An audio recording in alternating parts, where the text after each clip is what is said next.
Stinky. Okay, and welcome, ladies and gentlemen, to my frozen cam. Obviously, I don't know why my cam is frozen. I'm gonna try to fix that in a second. Right. We're off to a very good start already. I'm obviously Everyday, and this is Rebel and Mabi. Yes, happy April Fools, ladies and gentlemen. Now, while I try to fix my cameras, why don't you tell me and our lovely audience how you guys are feeling about our next few games? Today we have Team Secret up against BTS as well as CES GAM, our match of the week. So, Mabi, why don't you start us off? Well, we're gonna get straight into things with Team Secret versus Big Team Secret, and we all know where the difference is gonna come from. It's coming from the mid jungle. We've got the boy Glory.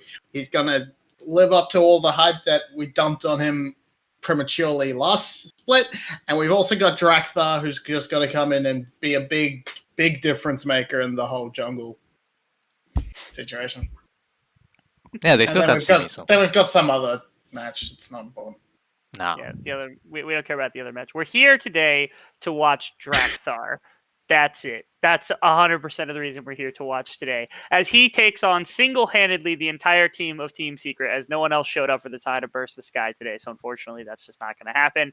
I mean, for Team Secret, it's important just because they're trying to make playoffs right now against SBTC, and no one wants to see SBTC come out as the team that ends up winning. So we'd all like to see that race come through. It's also really important for Burst the Sky because Burst the Sky is trying not to get relegated, have to play Absolutely. back ban like they did in the previous split. So both of them are competing for placement right now. That's exceptionally important to make sure that they continue on.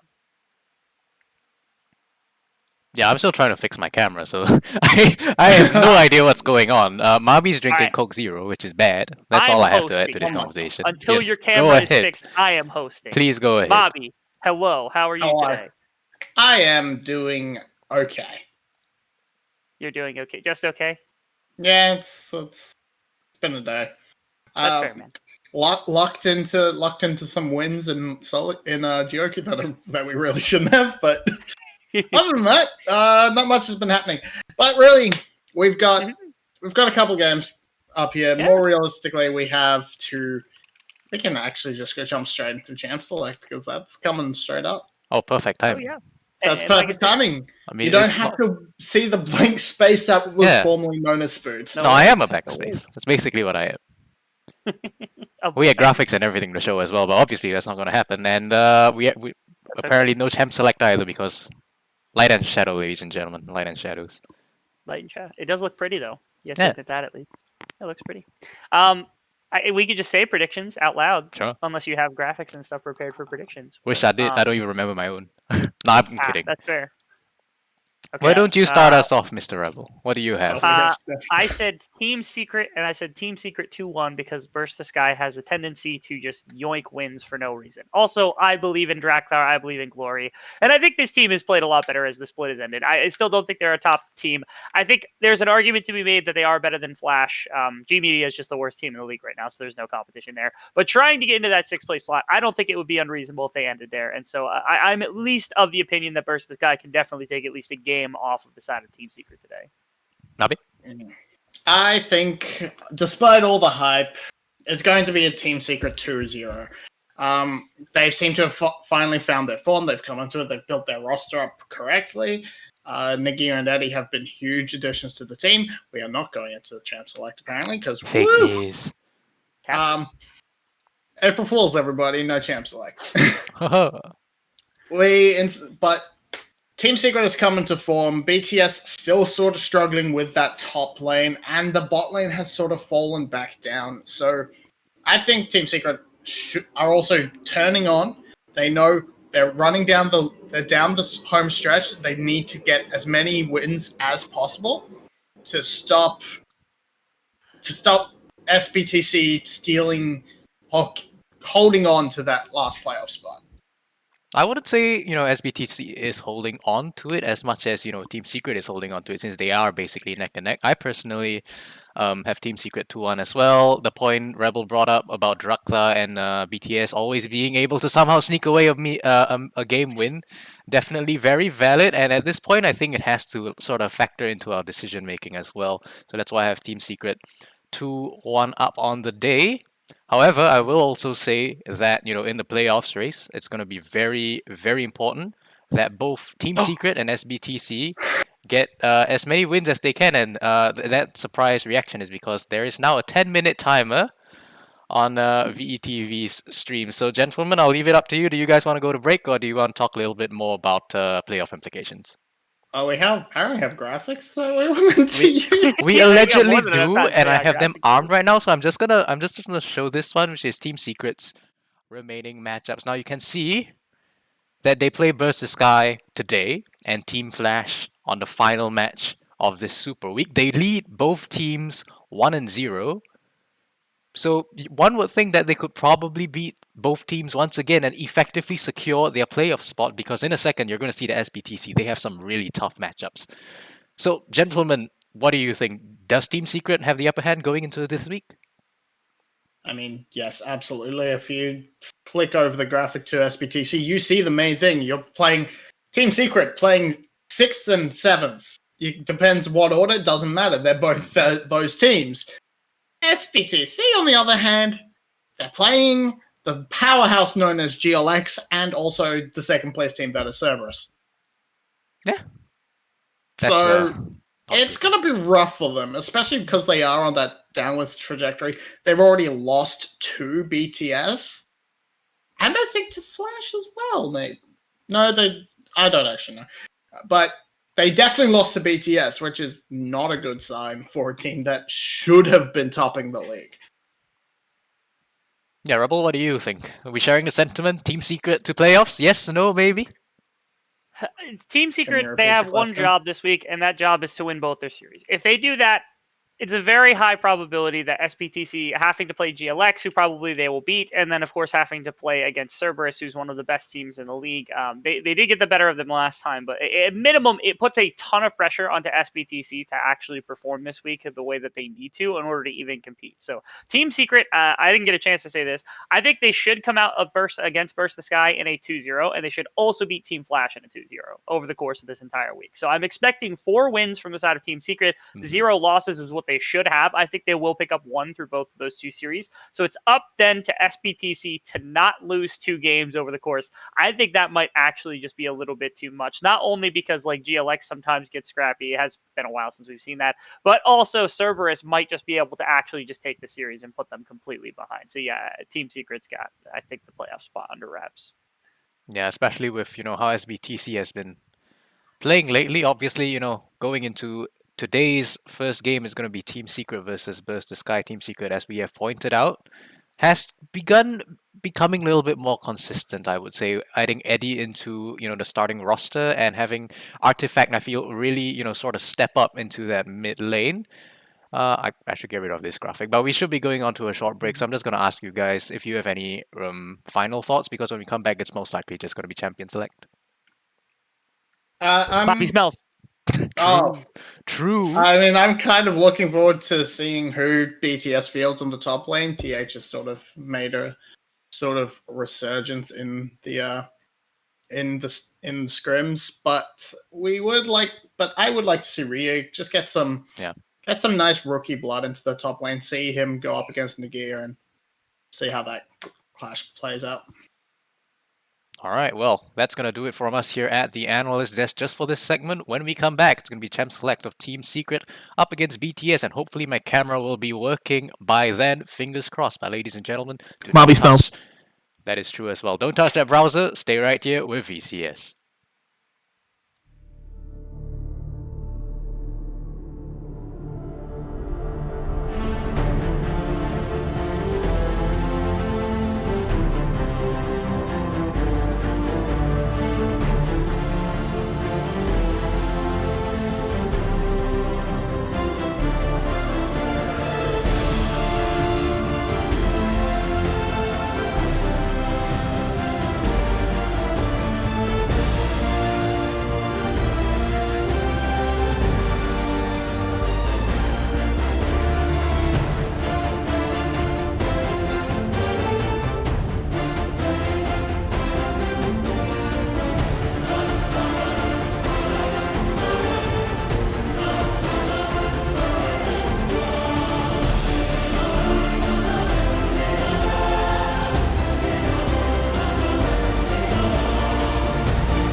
Just say it's the best game ever. Hello, everyone. How's it going, yeah, ladies and Yeah, gentlemen? you have to Hello. unpause the game, Rebel. We've got content for you. Okay, yeah, we've got a I think game they can picked hear out me. specifically by Mr. Spoods because there's a lease in this game, so Of that's course. our big reasoning. Of course. That's Okay. the way. You got to get a scoreboard up, Rebel. Remember? Press I O think and it's U. cool. Oh, that's right. Yeah.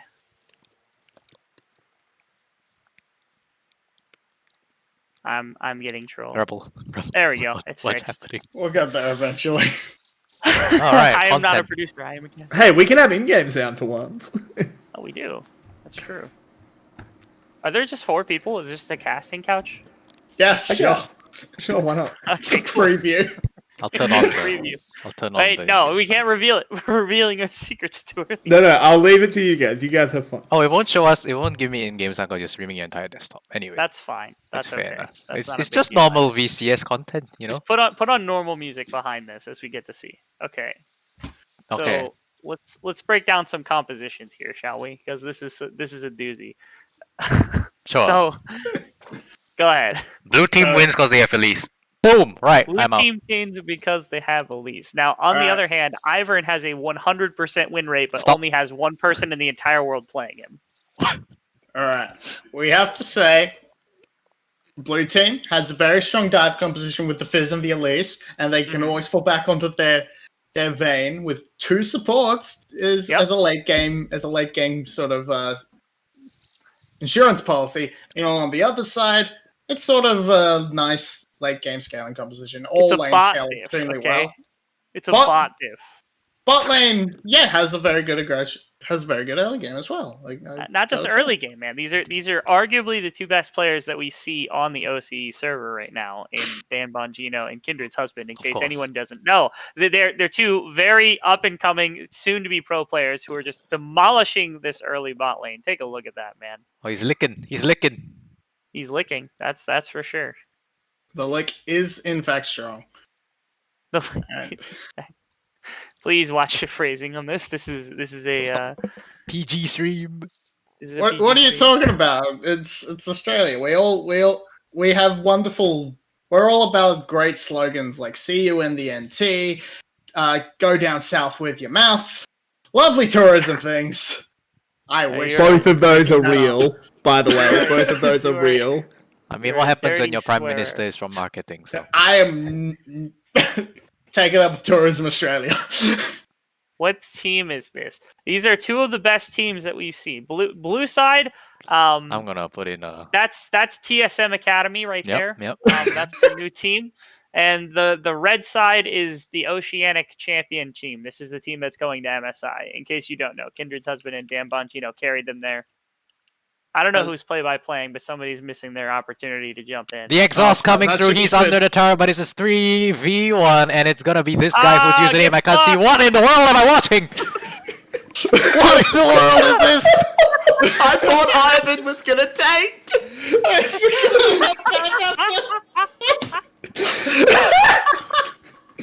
But most importantly, no. the Braum gets out okay. That is the most important thing. Dan Bongino makes the schmoves and gets out. Dan Bongino Ow. will keep his slot on the air. How? I don't even know, man. What? Okay. Somebody chased him down. My biggest question was how in the world that Tom Kench was down 2 levels to the gangplank just a second ago. It's 3 minutes into the game. All you have to do is stand by your minions to get that level of experience. And Fizz dies. Never mind. Quite, but lots of damage coming out from the Silas. Really manhandling this Fizz in the early game, and going for it. The Flash just whiffs entirely. And here there's Lulu oversteps, Braum in the right place at the right time. Dan Braum Gino coming up Yeah. clutch. Gotta shutting be down this honest. Lulu. Gotta be honest. Tristana, up and down. Kindred's husband, maybe a little bit overblown. Dan Bongino carries the bot lane. Of Gotta course. be real here.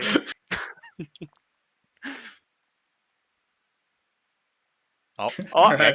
gang, Ivan, gang, pick 100% win rate. He gets Das Bounty and walks away. yes.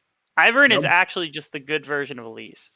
Yeah, I'm no leaving. bounty for I'm Das I'm Bounty clicking today. stop streaming right now. Say psych right now. Ah, It's like right now, indeed. See, every day you leave the broadcast analyst desk for one day, and this happens. Yep. All right, Stinky Man's Why- getting this is why they don't chased let me down cast, by folks. Elise. This is why they don't let me- On Ivan's, yeah, and Fizz has no health, but he's still going in because his brain is absolutely massive. What a brainlet indeed, and that's a double kill for a very stinky Demacian man. We missed the beautiful teleport play from the Tom Gensh. Just teleports straight down into the bot Are lane you and watching does this right now? absolutely No. nothing. We gotta come back to this one. Dan Bongino faked the ward into the tri-brush, pretending, and then puts it down on top of the enemy vision. And then they're like, wait, does he have 5 hit. 2 wards out right now? No ganks coming in right now. Dan Bongino, he's playing fucking 3.5 chess moves ahead in 7-dimensional chess compared to these checkers players on the opposite team, dude. Open predictions for Dan Bongino death count. Dan Bongino's death count. I believe, if I recall, Dan Bongino's current KDA, ever since starting League of Legends, is actually infinite because he's never died. I thought it was 6.9. 6.9. Also a good answer. It's a nice KDA. It's a nice KDA. Yep. What KDA is not a nice KDA? The Um, band. The band. What the Fizz currently has. The band 0, 1, and 0. Right, I'm out No. of hope, so See, Not this the is how best you know you're coming in. out of Fizz. What'd you say? So just not the best performance coming out of the Fizz. Got that early blasting one, so he can run out of mana. I was going to make mention that this is the greatest Tom Kench who ever existed because he bought Bramblevest into a Gangplank, which just makes a ton of sense, right? Yeah. Because if you're Gangplank, you need armor. So you go Bramblevest first on Tom Kench. And now he has Yeah, armor to stop the physical damage, right? epic. Yeah, it's a fantastic thing because your oranges aren't very healthy for you if they have spikes in them, and that's what the Bramble Vest provides. That's true. That is true. Ladies and gentlemen, just quick update. VTV has updated the timer. It now shows 20 minutes, so I think we actually will be able to finish this entire game. Oh my Are god! you kidding? You're not gonna sleep tonight, Rebel. Do you We're gonna guys need a want me to- second game. We're gonna Do you need a guys? I second mean, I can send you a second one. Yeah, Yeah, he's Do you want me we'll- to? Do you want me to come in and do play-by-play, or are you guys doing? I mean, I What can the do world? play-by-play, We're just- but it seems like we're just kind of gooning Yeah, we're this just- right now. So. This is a preview Feel free to for jump our in and casting. doodle on. Well, I on didn't expect Sunday. we'd have to cast the whole Spoons, game. Didn't we think haven't- actually we have haven't to cast revealed something. I that. thought it'd be like Oh, a 5-minute. I just goof did. and then- If we say it fast Shush. enough, it won't. Exactly. I Get was the 8-bit talking up. over you. It's Get the okay. 8-bit out. Just to explain, because people in chat are asking, there's tech issues at GG Stadium at the moment, so we're watching 2 of the VCS English casters play solo queue. Yeah, if which you can two? guess our rank, you don't get a prize, but it's pretty obvious. Iron 4. Challenger. Iron 4. Okay. I promoted today. At least gets a kill. In 3. Oh. Yeah. This is so Alright. sad. Elise is Do they getting so dive? team diff. Do She's they playing dive? perfectly. Quick. Put up. Okay, never mind. They're not diving now. Just dive for it. It's not that hard. Dive for it. Come on, Dan Bongino. You have 0 deaths Yeah. worldwide. You can spare one for KO. Worldwide. Okay, man. Believe me, Worldwide. Dan Bongino wants to make this dive happen. He's just waiting for Oh. that cue to land. Oh, VTV turned Uh, the timer notice- back down to 8 minutes. Great. We're just casting a time. I'm just casting a timer now at this point, basically. Carry on. Makes sense. What's new, right? For Iron 4, this is surprisingly decent CSing. Yeah. This is like what I see. It's not Iron 4. It is now. It is now. We've made the executive decision that this is Iron 4. Well, I mean, it's not Iron 4. This is the MSI team for OCE. This is Wet Paper 10. Yeah, this is actually Pentanet GG coming in with a game that's leaked. Okay, that's Boonty. Walking That's in a on the legitimate gangplank. team name. Leave me Brand- alone. Look at him, dude. The ultimate game's dude for the gangplank, but it's not going to do all that much. What is this accent? I don't know. What are you doing? I don't Why know. is Spoon Scottish?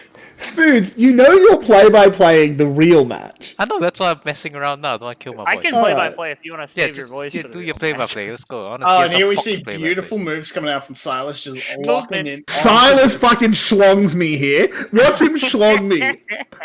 I'm sorry. I'm like, pretty sure you won that. we can turn this. He's got a Lulu ult. I can tank the tower. No. Goodbye, Silas. No ult for Tristana. Epic. God. And back to top lane where And Tom we see Pinch with the Das Bramble Vest Bounty gets the dub. coming out clutch, just getting Notice, solo notice if kills. you will, 15 deaths across two teams, not even one on Dan Bongino. Big props to the man keeping that high KDA, baby. Let's go. Oh no. Yeah. Here we now see the Lulu Bad ult get champion. so much use coming out. Mhm. Knocks up absolutely one person. Notice Hey. also how she flashed and shielded somebody who was well out of the range of two effectively melee characters. You gotta love that strategy from the Lulu here. And here comes Dan Bongino about to make things happen. Oh, baby! Where's the ultimate? Coming. Come on, Dan It's not Bongino, coming. do something. Come on. Dan All right. Bongino is too busy recording his podcast. He's recording his podcast. Listen, then Dude. Magino went mid. Oh! Oh boy. Bad champ. Oh. And you'll want to know where Dan Bongino is going to make things happen. Look real close. It's right about here. Misses the Lands the kill. ultimate. In we Oh, go. watch that KDA. He's fine. Woo, He's You made fine. it happen. No KDA struggle. This bot lane is CPAC. This bot lane smurfing right now, yes. Epic. Okay. What do we got here? We got We got a Dragon blue up. buff to take. Yeah, we've had a dragon up for 11 minutes, Spoon. We have. Oh, Nobody's no. taking that dragon. Hey, see, you at least got the Rift Herald, the best champion in the game. Come on. Yes. This is correct. Yeah, takes all those turret plates. Fizz knowing where the bread is buttered on this team and That- just giving that. all the gold over. Dan Bongino. You know what the strategy is early in the game for any bot lane that's going to get dove? You What build is this Bramble Lulu Vest. doing? Yeah. What is this Okay. Lulu doing? Feeding my With boy the Dan pirate Bongino. This is fair.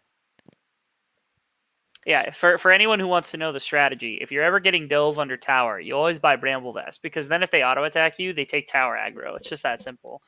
You can usually goon at least one kill out of people during the early game if you happen upon that strategy. So, They take tower aggro if they order you, even if you don't have Bramble well, like, Vest. they can play with auto range and be gremlins like that because that's what ranged champions do in the bot lane. We need to ban all ranged champions from League of Legends, but until that day happens, Bramble Vest is the best decision. Daisy is just 1v2ing right now. Yeah, you know how it is. Notice how Ivern has not left. Here comes Kindred Tutor. Where's Dan Bongino? There's Dan Bongino. You don't win the game if Dan Bongino is not there. No. But Nobody Dan beats Dan Bongino wins Bongino. the game because there he was. Could I Gets be another insulted? assist. Dan Bongino. Did you What? guys know that Dan Bongino actually? Do you know what his win rate is across all games in the world? 5? 5? 12. 12? 5 out of 12? Percentage? No, not percentage, just a Okay, flat what number percentage? 12. 5. What percentage? 12. You got one for 12,000. 5%. 12,000%? Because you Okay, just can I get times a 12 real by number? 100. There is a real number here. Do you guys know what the real number is? 100. Okay, you'd think it would be 100. Believe it or not, Dan Bongino once queued on his Smurf against himself and won on both sides, giving him What? the only What? 101% ratio in the entire world. Isn't that crazy? Isn't that insane? 101%. Dan Bongino simply built different, ladies and gentlemen. I want to know why What is you're this, smoking man? today, Rebel. I want some of that. When are we getting an import in the VCS not named Pass and instead named Dan Bongino? When are we getting a VCS import called Pass? That's a great question. We would find out today if for some reason the studio could figure out how to put on a broadcast. Epic. Spoilers, it's not happening today. Yeah, I know, it's never happening. Okay, Oh. ultimate on Bramble Vest doesn't work against magic damage! Bramble Vest doesn't work against magic damage! And Das Bounty has lost his bounty. Hands it over to the GP. He's back in this game, boys. Is he though? Is he really? Uh-oh, Dan Bongino. Oh, Dan Bongino. Never mind. What am I saying? Ban No Dongino? Dan Bongino simply built different. Yeah. Kindra's husband. Oh, He my auto goodness, attacks look at him the to big death. brain Let's go. outplays. Oh, he's just Hey! too good. He's just too good. How are you supposed to counterplay a man who has no counterplay? Oh man, Fizz, what are you doing, man? This mid lane What is do you such a do against fiesta. a man called Dan? Oh, and here we see Aw. yet another beautiful no. play out of Oh, Nugget no. TW. Really living up to that Elise Fizz, what potential. the heck are you doing? A man walks into or Dan Bongino walks into a bar. There are no counters. That's simple. Get it? Dan the man Bongino. Dan the man Bongino simply has no counters. None whatsoever. I really like how Silas is trying to clear the way by making sure his Q2 hits absolutely 0 minions. It's impressive. Aren't you? I'm really liking how he's using his E to move into tower range, tanking tower, and then trying to hit abilities outside of the range of Fizz, who does nothing to also punish him underneath of the tower, despite tanking 3 turret shots. And then here's the Bramble Vest. There's the dub. There it is. Woo! Wow, yeah. Well, flash. Okay. No. And here comes the punish from Silas, coming to make sure Tom Kench can't get away, and he just lets him get away like a true Hey. champion. Check out mid lane right now. All right, Dan Bongino, he knew for a fact that Silas was going to be coming up topside, so he decides to hold the wave, then does the math in his head and says, okay, 3.5 minions. Does that mean anything? Absolutely not. So instead, he comes to the support of his jungler, and now this Elise is going to get squashed. And look at that. There's 2 more tasty morsels to come up. Sag. Okay.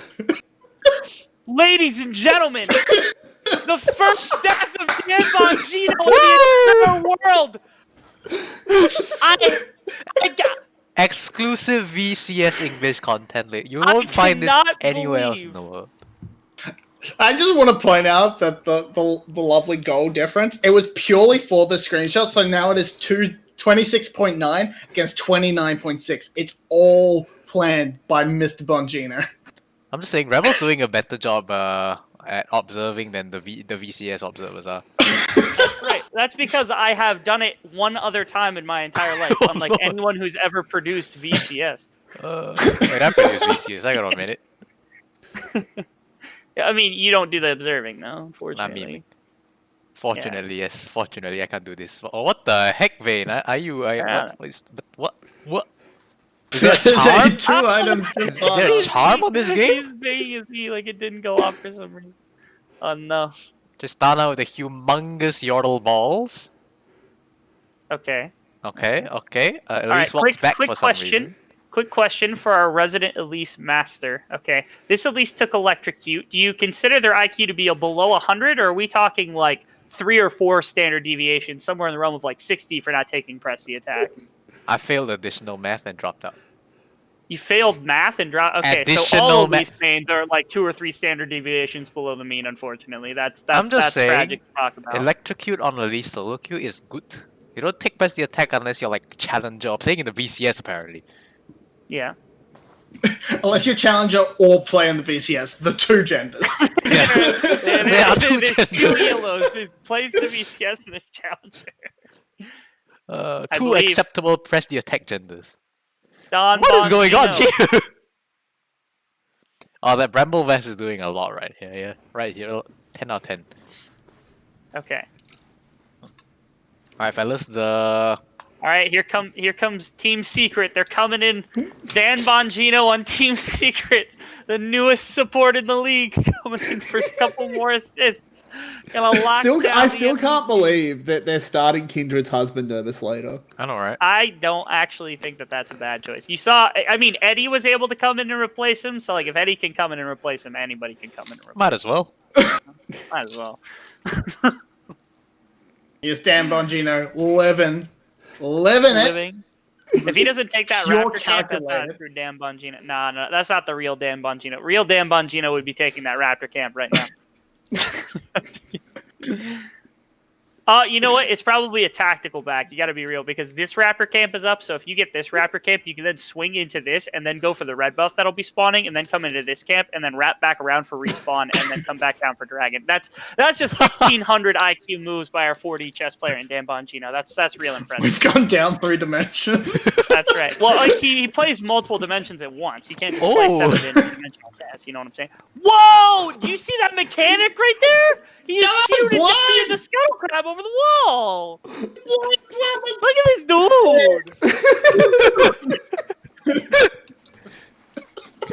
dude. VTV has given up on the timer. They just removed the timer. Yes. Yeah. They just removed the timer. Straight up removed. When I suggested, hey, let's just watch me and Marby play solo queue, I thought we'd get 7 or 8 minutes into the game. Oh, No, and then we're finishing end the show. game. No, we're finishing this finishing game. this game. Oh yeah. VTV has stopped producing and are now watching the stream. Yeah, they're like, we're not going They're until doing they what we do finish to them, this but they're game. doing it to us now. They gotta put Dan Bongino on the VCS professional channel. Nah, if we need more time after this one, I'm gonna send the Swain game. No! Cool. Swain I'm excited game. for that. I don't know what happened mid lane.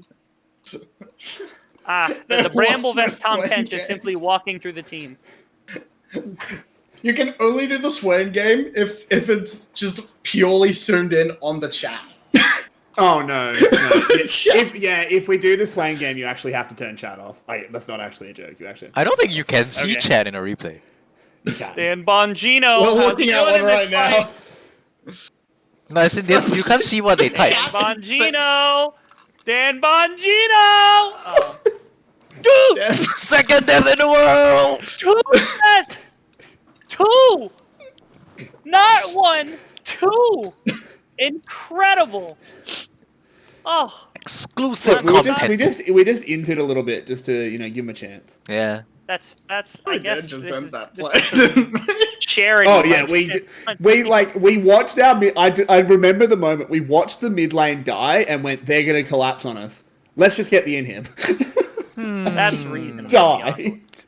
Die. Okay, but we do have Silas without smite, soloing the Still not dragon, and landing then those turning off Q2s the under dragon. the dragon.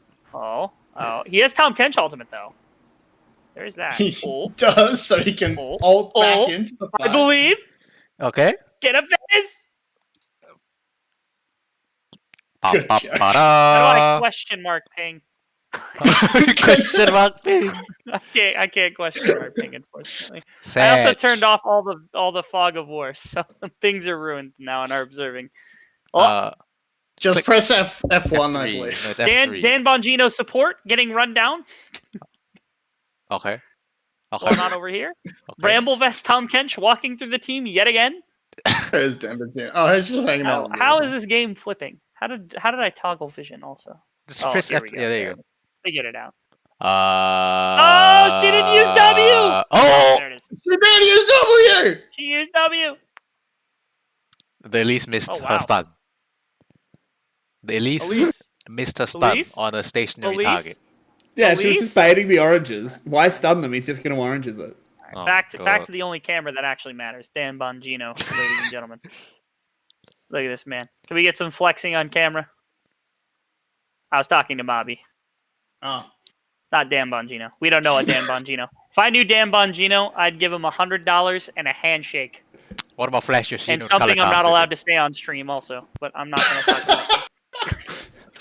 I mean, at this point, I'm pretty sure we're breaking our own professionalism. Yes, Let's be real. I think I've We're cussed maybe watching 2 times total. solo and queue.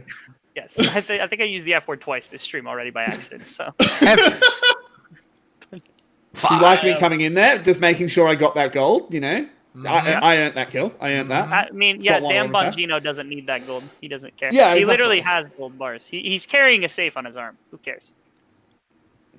No, it's just a safe door. What's behind a safe door? Valuable items. And what behind that safe door? Bongino. It's Dan Bongino, Bongino. gentlemen. He's so valuable, you have to keep him behind the safe door. That's true. That is true. Yeah, he didn't actually tear the door off. Alright. It's just, Here we go. it's part of him. Nice zoomed out fight. Let's Oh. see who's coming in.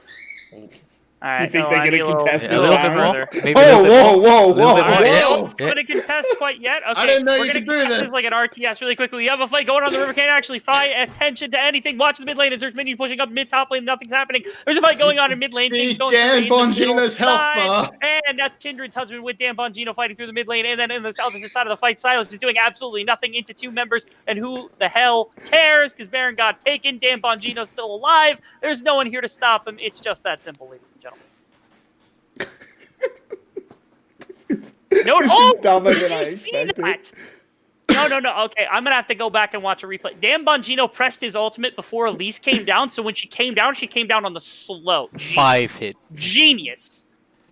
I've never seen anything like it. This man's playing 18-dimensional chess right now. Also We've knocks tripled up the the Lulu dimensions. to just deny that the Lulu's ability to outplay and save for Notice. Elise. Oh, you seeing this right here? You seeing this tactic right here? Mhm. Macro play. All right, you don't just take mid lane, you take top lane instead of going for Nexus Towers. Genius. I love it. Okay. There it is. How much longer does this game have? Oh, it's a surrender! Blue team has Oh, surrendered! right, I forgot. They said It looks like it, and there's the surrender. All right, GG. GG, Dan easy. Bongino, 2 first deaths Easy. in the entire universe, and the only 2 that will ever occur. You know what deeply concerns me? What? We got through that whole game, and BETV still hasn't started. Yeah. Yeah. That's correct. What are we doing Well, now? It says All right. 1700. What does 1700 mean? 5 o'clock. But I don't know Okay, what that that was- is in. that was an our hour time. ago. 5 o'clock is, Yeah. There's 2 some hours serious ago. tech issues at GG Stadium. oh, sorry, an hour. It's alright. I sent you another replay. It's another chapter in the Dan Bongino saga. Why do you get to Okay. send 2 replays? I want to watch a Rebel game. No, this I game, don't have you any wa- games. This is a good Dan Bongino. We win this game. Okay. You won't believe it when you see the first 15 minutes, but we win this game. Sus. That is Let me get sus. this one rolling for you fine folks out there. Exclusive VCS English content. Nowhere else will you find this level Let of it be known scuffness. for all of you fine people out there that no matter how bad or how awful it might seem that we don't have games, that we will always be here to bring you fine folks content. But I remember, won't, 'cause this I'm game, going to the this toilet. game, this game, you need to turn chat off. There are racial slurs from the okay. other team. I will do my best. Well, I don't know if there's racial slurs specifically, but there are things we can't show on stream. So turn chat off. Probably. Gotcha. There are things that will get our Twitch account in trouble. Okay. I am a producer. I know how to do those things. Allow me to do those things. I can tell you how to do that in the Observer That is client. It's pretty that is easy. that will work for me. Okay. It's very easy in the Observer client. Right, let's go. Is Spoods even back? Like, I don't It's think the true- stream it's is seeing. Spoods. No, the it. stream is on. I'm just gonna go to the toilet. I'll be back. Okay, is it on? Is it on the right thing? Yeah, it's on the right thing. All right, cool. Go to the bathroom then. Okay, so as we can see, the VCS English duo have taken a very peculiar approach, playing Senna Swain. I'd like to just tell you how Champ Select went. Oh man, this is an annoying lane. Do you want to do a Senna lane? Okay, sure. I'll pick Swain. Sure, sounds good. We get into loading screen. First time Swain. By the way, Notice pure support main. If I'm ever not in, I could have also played Zillion, which I could realized have. well after the fact. You know, like a solid few months of one tricking Zillion would have come in handy there. But no, Swain. I do believe my chat is off. I want to make sure that is. So when you go in, Yeah. you click on the little eye. In the bottom left, you see the Yeah, little eye. chat's not- yeah, not chat's back. off. Chat's off. Okay, Yeah. just wanted to make sure that was the case because you said. All right, quick update on this game. Katarina mid lane for the player named Katarina XO, which is already not great. But on the other side, you take a look. Caitlyn mid lane, ladies and gentlemen. Caitlyn mid lane, the counter pick. I am Amazing. very upset we we can't have chat because Dedication really comes up clutch in the old chat. Yeah, so we can't bit of a spoiler. Caitlyn's lane does not go well. However, they employ the greatest mental warfare I've seen in League of Legends. In all chat, they tilted a Katarina out of the universe. They pop that. You might think that this game is won by a carry. No, it's won by Caitlyn in all chat. Never surrender. Merely just talk to the opponents. It works. Just I've talk shit for I like have- 20 minutes. I have said this a million times. League of Legends is not a game about who's better. It's about who can make the other person more miserable to the point where they don't want to play this terrible, terrible video game anymore. And this is the best way to do it. Psychological warfare is the fastest. You know what another good champion to do that is? Shaco. Shaco's terrible. Yep, so You we've know- got a Shaco invading. Yes. Set up. I love this already. And not paying attention. Yep, Oh, and, tabbed out. he walks into his trap. Okay. Okay. Okay. Uh, Wow, Here comes Caitlyn. No. completely ignored that start. Oh god, I've This is Oh, God. this is something else, man. Nessus This is here to press start, Q. This is bad. this is incredible. I like He's how not he goes doing back bad. He to might get this start the buff, blue to be buff. honest. Like, oh, That's give him a leash. dedication. Leash. Hey, look at that. It worked out. He Does goes it? up. It's They're all still work. going. And also, if you though. look on the other side of the map, you'll see Caitlyn dying to Kai'Sa at level 1. 'Cause why they is didn't Kai'Sa work- there? Why did they not just keep walking up mid lane to safety? Good question. We'll never Good know. question. Yes. All right. There's Dan Bongino's first missed E of all recorded human history on Swain. I mean, technically, That is an accurate statistic, ladies and gentlemen. This is his first time Swain. Oh, That's dude, accurate. you're always watching this. And do you remember my soul count at 28 minutes? Because I do. Oh, it You're was always bad. watching this. Make sure you click on center every now and then I so that will your way make can see sure- my soul count.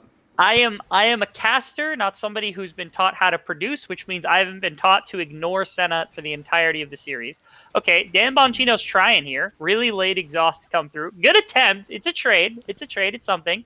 Shaco's mental warfare redeployed onto Katarina to not let her actually play the game. Ooh, Dan lands the Bongino claw. decided to go for the same thing. See, that's a pretty good play. Double This is a pretty- kill This is a pretty or good swing double game kill? already. The double kill for the swing. Doesn't get better for me. This is You have about. a red buff. we How does just- it not get better for me? We cut the tape right here, by the way. This is the game. The game just ends here. I'm afraid. Sorry, everyone. Have red buff. Oh, we have champ select. Are you sure? Oh, wait, Oh, do do we do have actually have a champ jam select? Yes. All right, VCS Alright, is lads. starting. Get out of here. In the VCS, end, I think is back.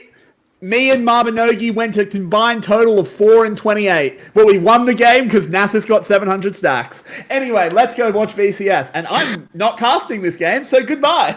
Bye. Wait, What in the world just happened? we're on a champ select. That's what's happening. All right, y'all take it away. I have no idea what's going on anymore. All right. don't Well, have- we're sort of. I'm gonna sort of radio cast because I have it open. You need on a the other feed, monitor. Spoon. Is my feed yeah. not up? Not No, in it's not. Discord. We're Hell seeing nah. it on like your screen. Okay, so thank you. Tristana finally gets taken first overall. Nagia's in. We like that from TS. TH is in. Apparently that's a good thing. So we're happy about that. Like Kai'Sa, Hecarim, Udyr. I think Olaf is off the. Okay, Udyr's not on the board, but Olaf is who I meant to say is on the board. Hecarim's going to get taken anyway. It's not going to matter. Volibear is crazy on 11-6 because they changed the E. That's the patch rundown. There you go. Volibear's probably going to get picked. Have fun.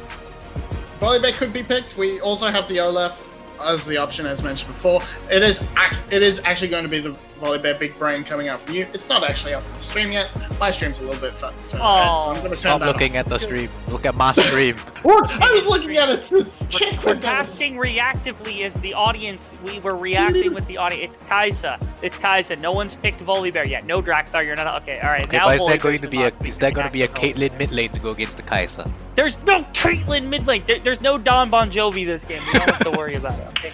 Okay, okay. That's a new name change, but It's a good anyway. name.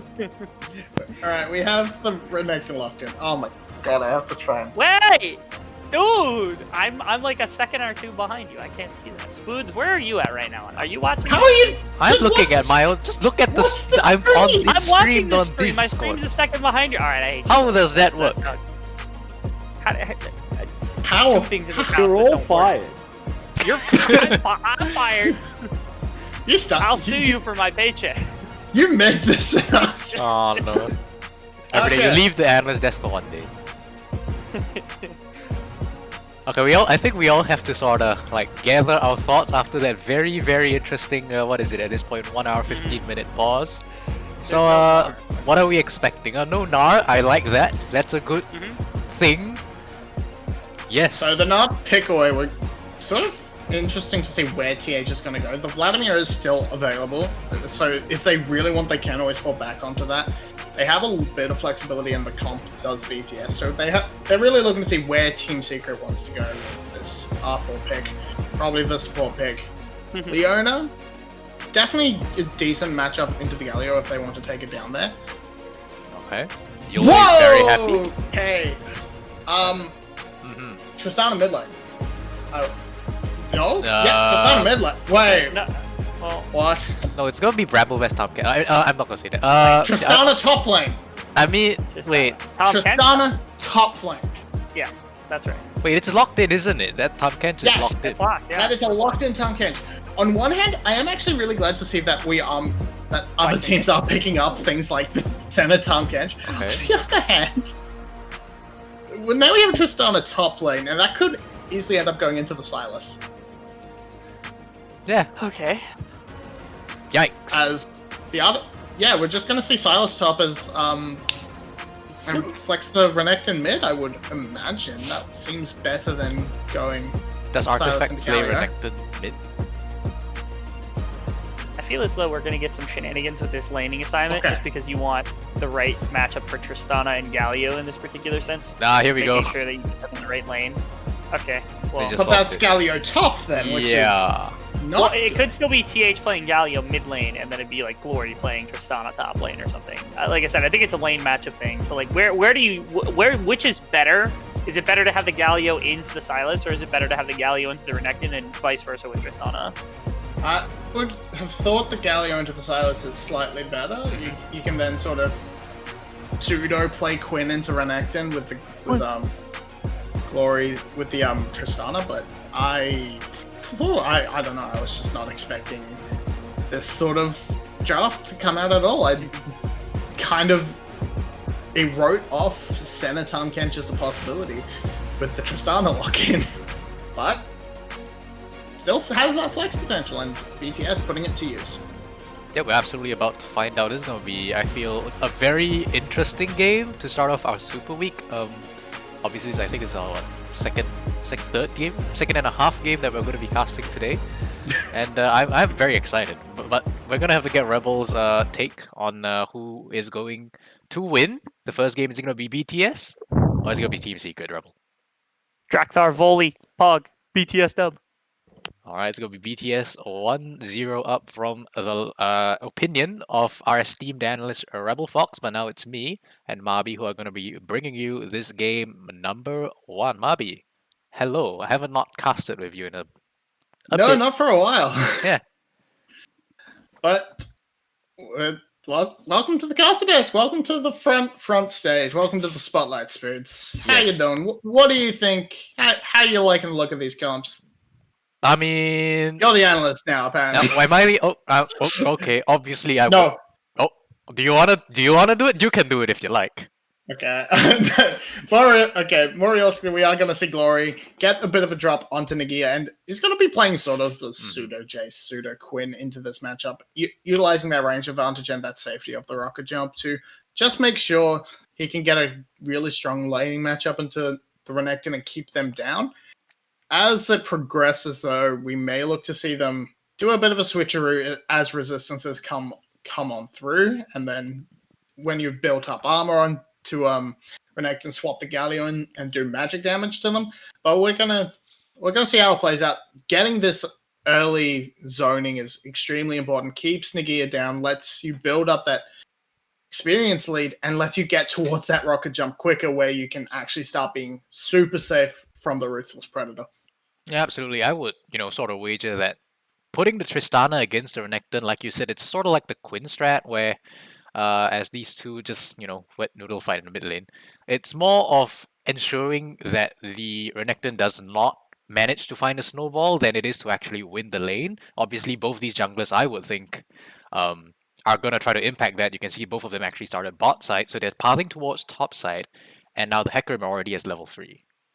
Yeah, Hecarim deciding to go for a full clear on his bot side, whereas Drakthar's cheating tempo a little bit and just making sure he can get up to that top side roughly the same time to cover. Mhm. Not likely to see a gank or like a dive attempt come out of Drakthar. Just wants to make sure the Hecarim can't get anything done. But if he's not quick enough, DNK skipping over the red buff, maybe looking for that cheeky sort of run around into a gank, force a flash out of Glory in the top lane. But TH trading extremely well onto Artifact right now. Putting his days on EVOS as a mid lane to good use. Definitely knows his way around this lane. Yeah, absolutely the case. We are seeing Drakthar potentially looking for something. Now, you're saying that, BTS, they don't want to dive to Renekton, and I'm fully on board on that ship. I don't think diving a Renekton is going to go very well, especially with Hecarim on top of this, on this top side of the map as well. But it looks like they're going to try it. That's a TP. That's going to be a 3v1 up in the top lane. And Nagia calling for a TP of his own. It's going to be Galio trying to get something. Artifact is now the one under the turret, going down to 200 health. Will he manage to do anything? The Hecarim coming back up. This is what we expected. Hecarim being clutch in this zone, getting the first blood for the side of Team Secret. Yeah, they spent so much time up there with Drakthar, and with no Krugs to take, they felt they had to do something to make sure Drakthar's time was well utilized. But in the end, it just goes horribly wrong, because as soon as TH teleports, instant reaction from Artifact. Just make sure that the dive really should not go ahead. The rocket jump from Glory was also kind of scuffed. But ends up being first blood over to this Hecarim. That's going to give Team Secret the small lead to begin with. And what is actually going on? That is way too much CS for Big Kuro to be having right now, as he's picked up a sickle second item. So they actually went with Farming Center for the first wave and then pivoted. Oh, no. That's really weird. I thought Glory actually backed. He's actually going to get the explosive charge on, and there's DNK going on about 200 health as well. So overall, good trade. Glory is going to lose a decent chunk of CS, though, with them pushing it in now. Yeah, it's very, very good use of the rocket jump to just make sure he gets out of there.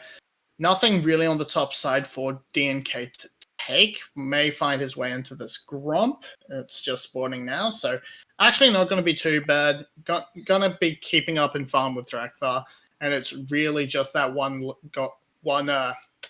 kill. That's the gold lead for Team Secret, and a bit of a CS lead in the bot lane as gold being shared around is really, really awkward.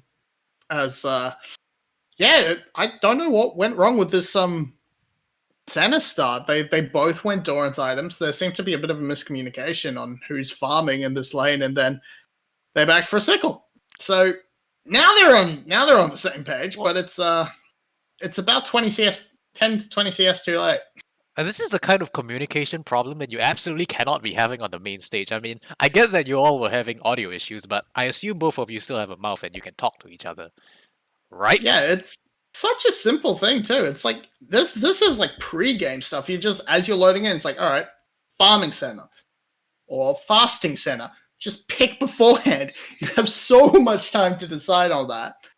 But it's not really going to amount to too much. There's no real moves out of these junglers. Drakthar actually heading back towards this top side of the map.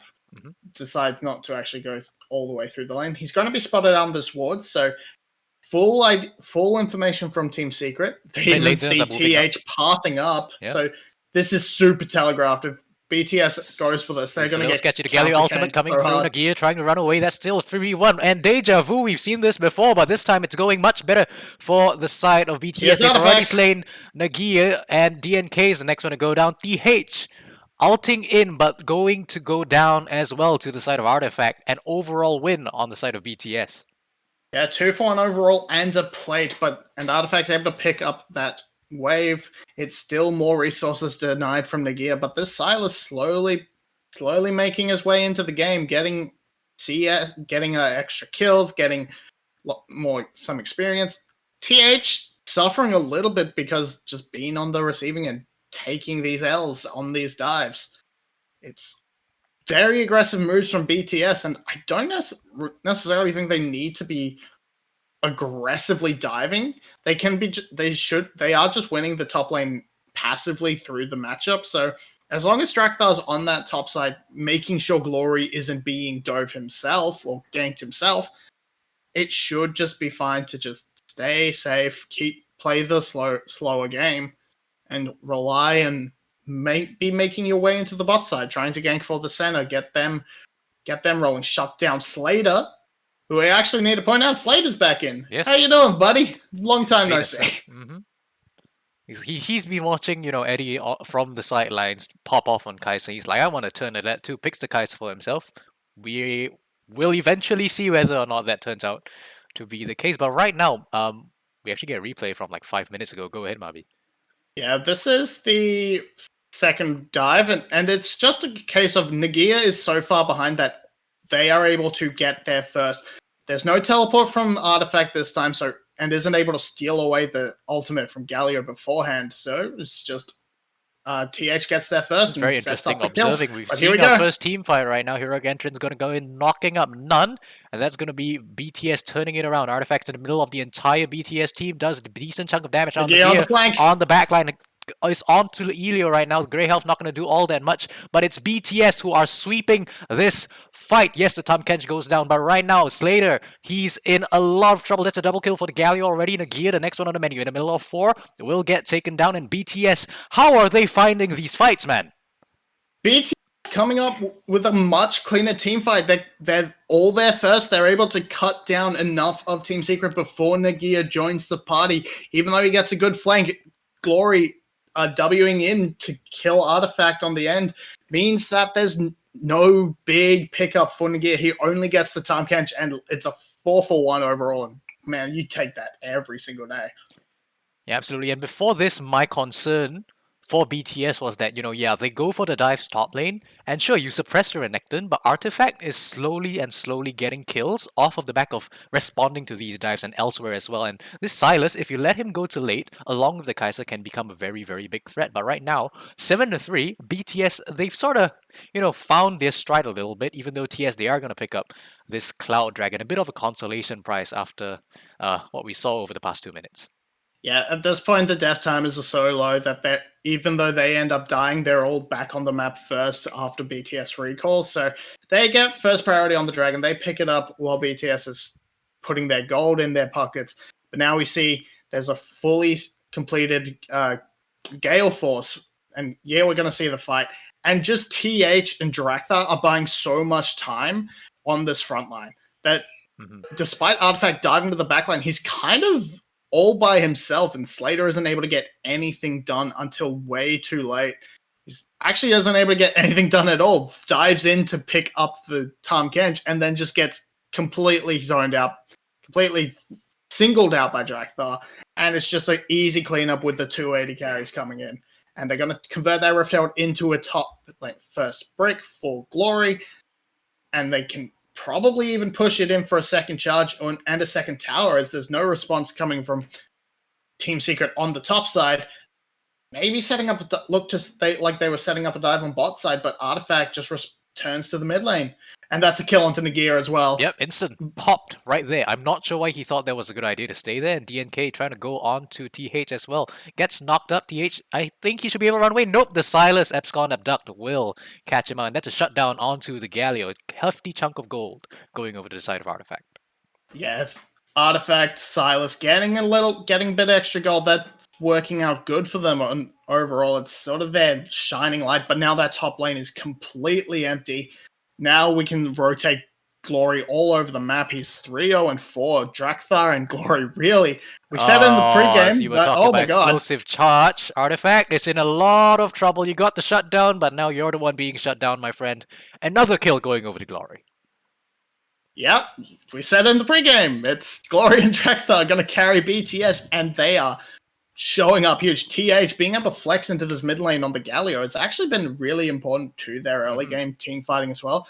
Did end up dying, but that's not too much he could do. Didn't have any flash or any real defensive tools to get away from that gank. But Glory, he's now well and truly off to a great start. He is going to probably hard carry this game unless we see BTS go for a bit of an overextension into a throw.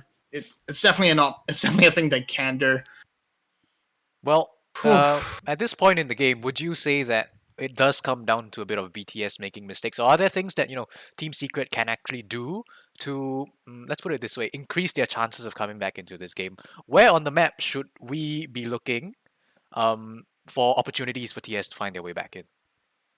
So if I'm Team Secret, I'm probably looking to try and steal these Galio ults if I'm Artifact, and then use them to follow up on DNK going for a dive onto the spot lane. But now Glory is just out of position where he's just sort of shoving in this top wave and then looking to roam into the mid lane, into the top side jungle and take away camps from DNK and just keep the lead sort of not necessarily growing, but like reducing the resources available for Team Secret, keeping them warded out, making sure they can't make any real moves. So this bot side becomes the only option they can go for. And look how well warded that bot side jungle is. So 2 deep pink wards in there. They're gonna see DNK walk in to check his blue and his Gromp. Well, actually they're not, because he's gonna bypass that area completely. But as it is, BTS can now just play to the top side. There's bot side. There's nothing on the top side of the map. Glory can just do whatever he wants. And when this Rift Herald pops up in a couple of seconds, he can probably just solo that out with maybe the barest of assistance from Drakthar, pun not intended. Yep, okay, another team fight in the bot lane. That's 2 TPs coming through, and Drakthar, I think, picked up the first kill onto Leona. Yes, he did, and now Slater's in a bit of trouble. That's the ADC. That's the one you want to look out for. He actually gets the shutdown onto the Volibear before he goes down. But right now, Nagia is on the one on the backside, in a lot of trouble. But Artifact and DNK, they're holding back the Galio. Do they actually pick up a kill in the back? I'm actually not entirely sure. Big Koro picks up the kill onto Nagia. And oh Artifact, my god! He's trying to 1v3. He's trying to do the hero play, but he is going to go down. Glory just too far ahead for Team Secret to stop him right now. Yeah, bit of a small mistake from Big Koro. They're completely failing to execute DNK really early on in the fight. And as we see here, they can go for this dive because they have Galio and Volibear to just turn off the tower. And then easy pickups here, do a lot of damage. And here, Big Koro cancels his auto attack and then Qs the tower. So DNK gets out by the skin of his teeth. Without that, TH doesn't overcommit to try and kill him and give up the kill to Artifact. But then again, they probably don't pick up that kill onto Artifact in response. So, yeah. Worth? Not really. No. You'd rather the extra 1 for nothing than the 1 for 1, but it's still going to be a win for them. They're going to pick up the tower. They don't actually pick up the dragon because it wasn't spawned yet, but they are going to be in prime position to take that. So they're just going to get a bit more poke down onto Artifact, force him well and truly back from the lane. And this double AD carry composition from BTS is just off to the races. They are having such a good time. Yeah, for sure. And I'm really enjoying this game, especially because when we went into today, we were expecting a bit of a ruffle stomp. If you throw your mind back to the analyst desk, we were more or less saying, yeah, it's a 2-0 for Team Secret unless BTS pull off some magic and bring us the 2-1 as they always like to do. Hopefully, we see a bit more of a closer game. 2-1 maybe for Team Secret still, but hopefully closer individual games.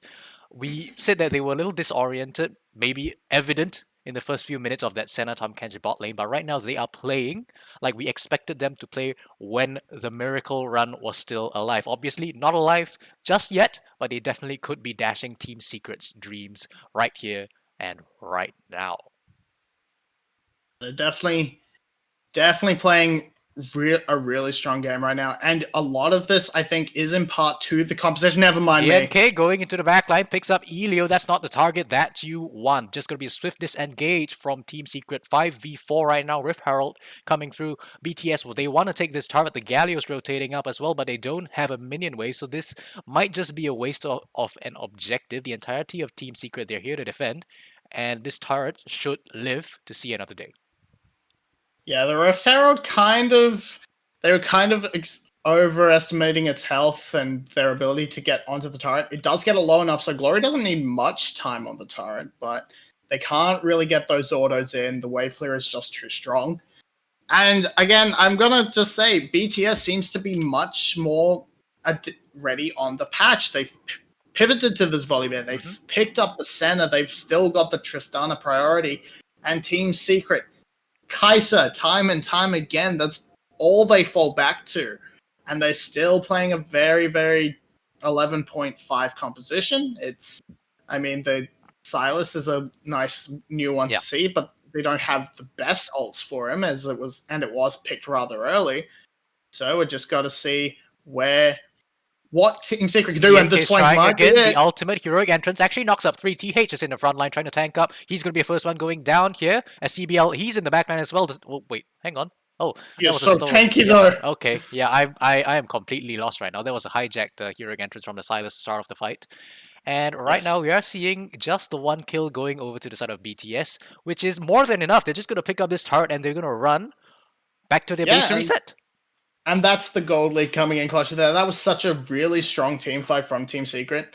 And we're seeing a bit of a itemization choice from Glory not paying off for them, going for this Gale Force instead of the Kraken Slayer. Had he had that, he probably has enough damage to pick up the kill onto CBL.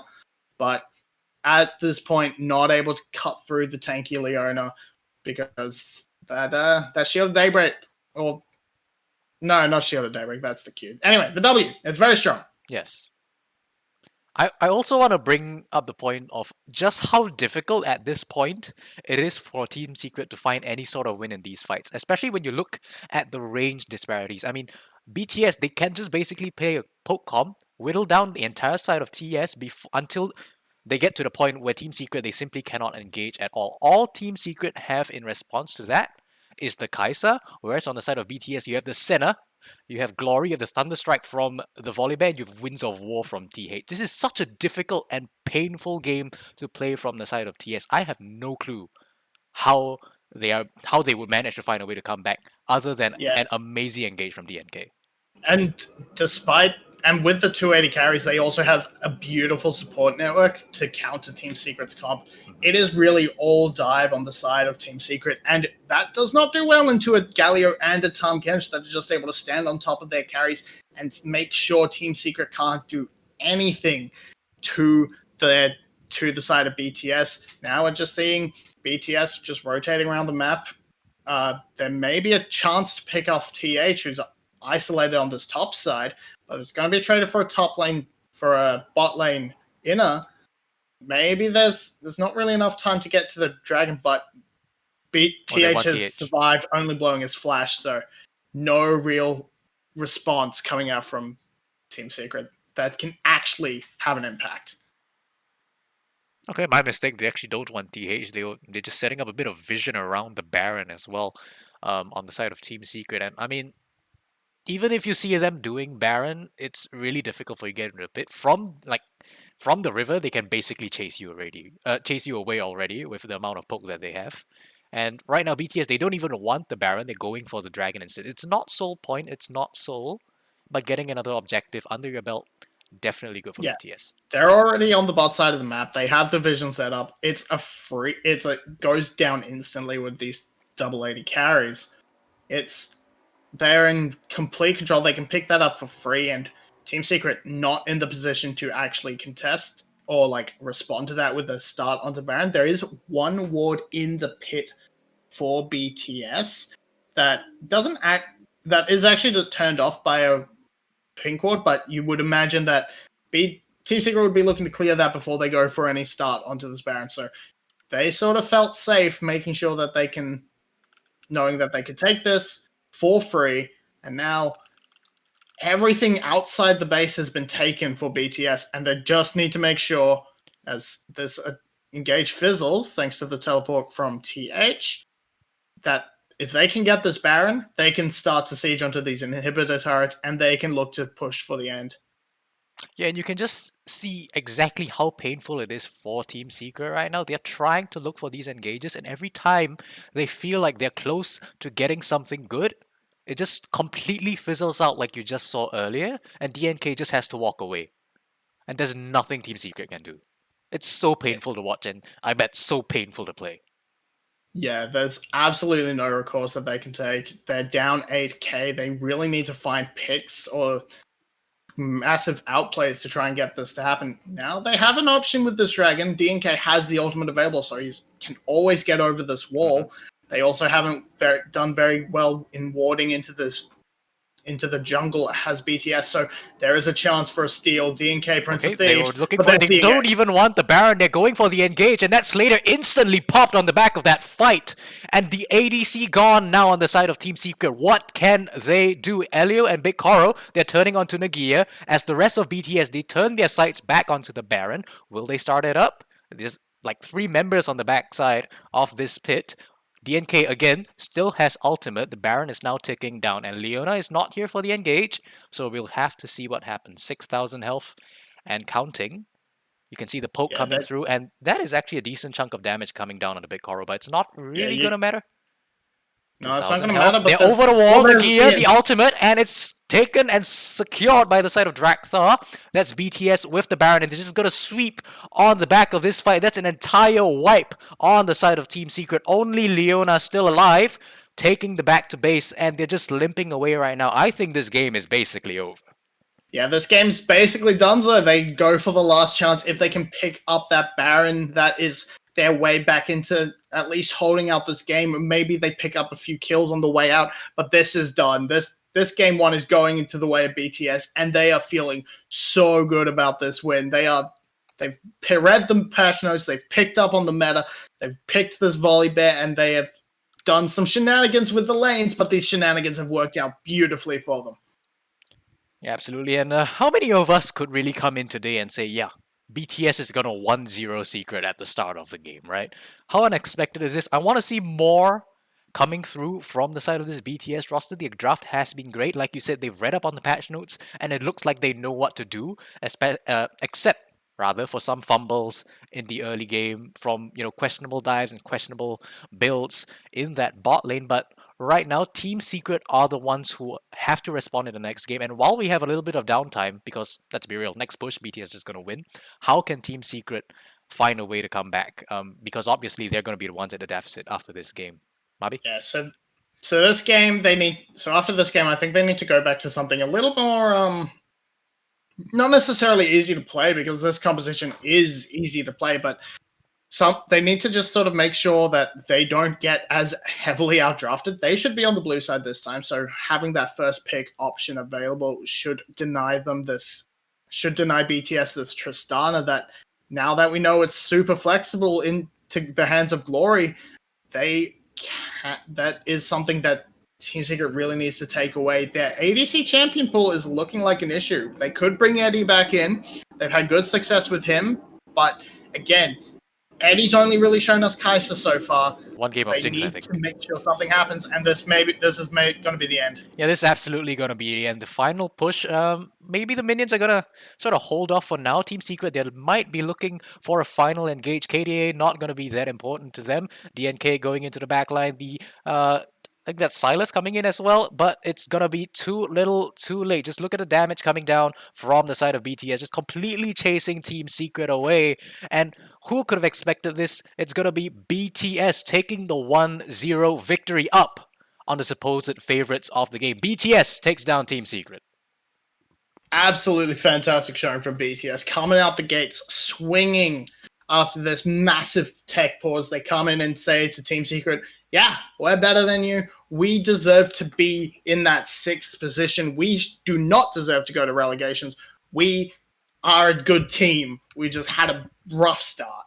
Yeah, and this is, the kind of BTS performance that we really want to see, not only throughout the final games of this split, but hopefully going into next split as well. If they manage to continue this kind of performance and maybe increase the ability of some of their players and some of their playmaking, they could be a very formidable opponent going into summer. Absolutely. Yes, I'm very excited for this BTS roster going forth. I hope they can continue this level of play, and I'm very excited to see what Game 2 has in store. Yeah, I am as well. But before Game 2 comes through, we are going to go to a short break. I know my mic is having issues. My camera has been fixed. But hopefully my mic will get fixed as well. And hopefully BTS, and Team Secret for that matter, will give us quite the banger of a Game 2 as well. We'll be back in about 10 minutes. Do not touch that browser, ladies and gentlemen.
twist of the knife, a turn of the screws, it's all in your mind, and it's fighting you on yourself. The storm is coming. Wow, kid, what What you gonna do now? It's your reflection looking back to pull you down. So are you gonna die today or make it out alive? You gotta conquer the monster in your head and then you'll fly, fly, Phoenix fly. It's time for a new empire.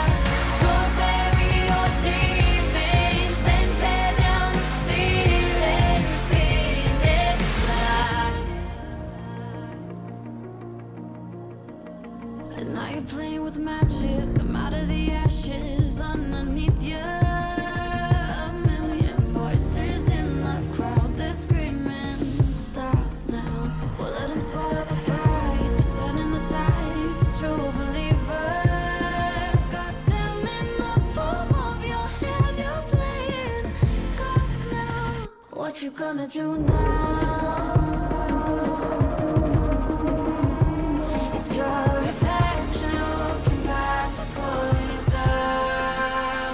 So are you gonna die today or make it out alive?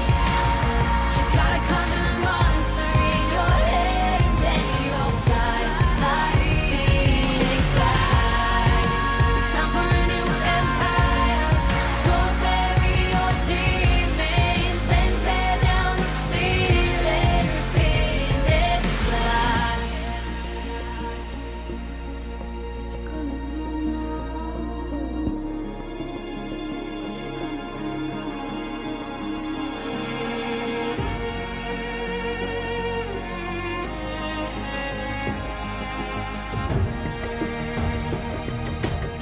Right, good day, ladies and gentlemen. We're back, and we're staring down the barrel of a potential 2-0 victory for BTS. I have with myself my esteemed analysts, Rebel Fox and Mabinogi, as usual. And what do you guys think after Well, that? we're not. Okay, that's We a, are live! It's a professional thing. that happened that way. Yes, that happened. What are we expecting after that performance coming in from BTS? Are we expecting a 2-0, or can Team Secret bounce back? Mabinogi, why don't you start us off? Realistically, Team Secret should be able to bounce back. They can shuffle their roster around. They can actually draft the patch. There's many things that they can change. And realistically, they should be the better team. But if they've just not learned how to play this patch, that could. Let's just say it could hurt their chances to get out of playoffs. A little Get bit, into playoffs. just a little bit. Just a smidgen. Alright, Rebel, you've been watching that entire game from the sideline, so I hope you have a lot to say. So, give us your thoughts on how BTS played. I know you're gonna say something about Drakla, so let's just let it out. Okay, so I think Yeah, I've the come up with the recruitment graphic? exact solution. All right, Oh. listen. Listening. I predicted before the game started, that BTS would win that game. So right now, I'm at 100% prediction rate. I control whoever wins the series. First team to PayPal me, PayPal the VCS, whoever, Wait. I don't care. Either one's fine. You can have the next game. Are we test allowed? out my powers. Are we allowed to say that on stream? Are we allowed to do any of this stream by legality? I mean, this is VCS. There's a non-zero Please chance don't they poke actually that pay bear. for you. No, no. Hi, everyday. Hi, disembodied Anyhow. voices of everyday.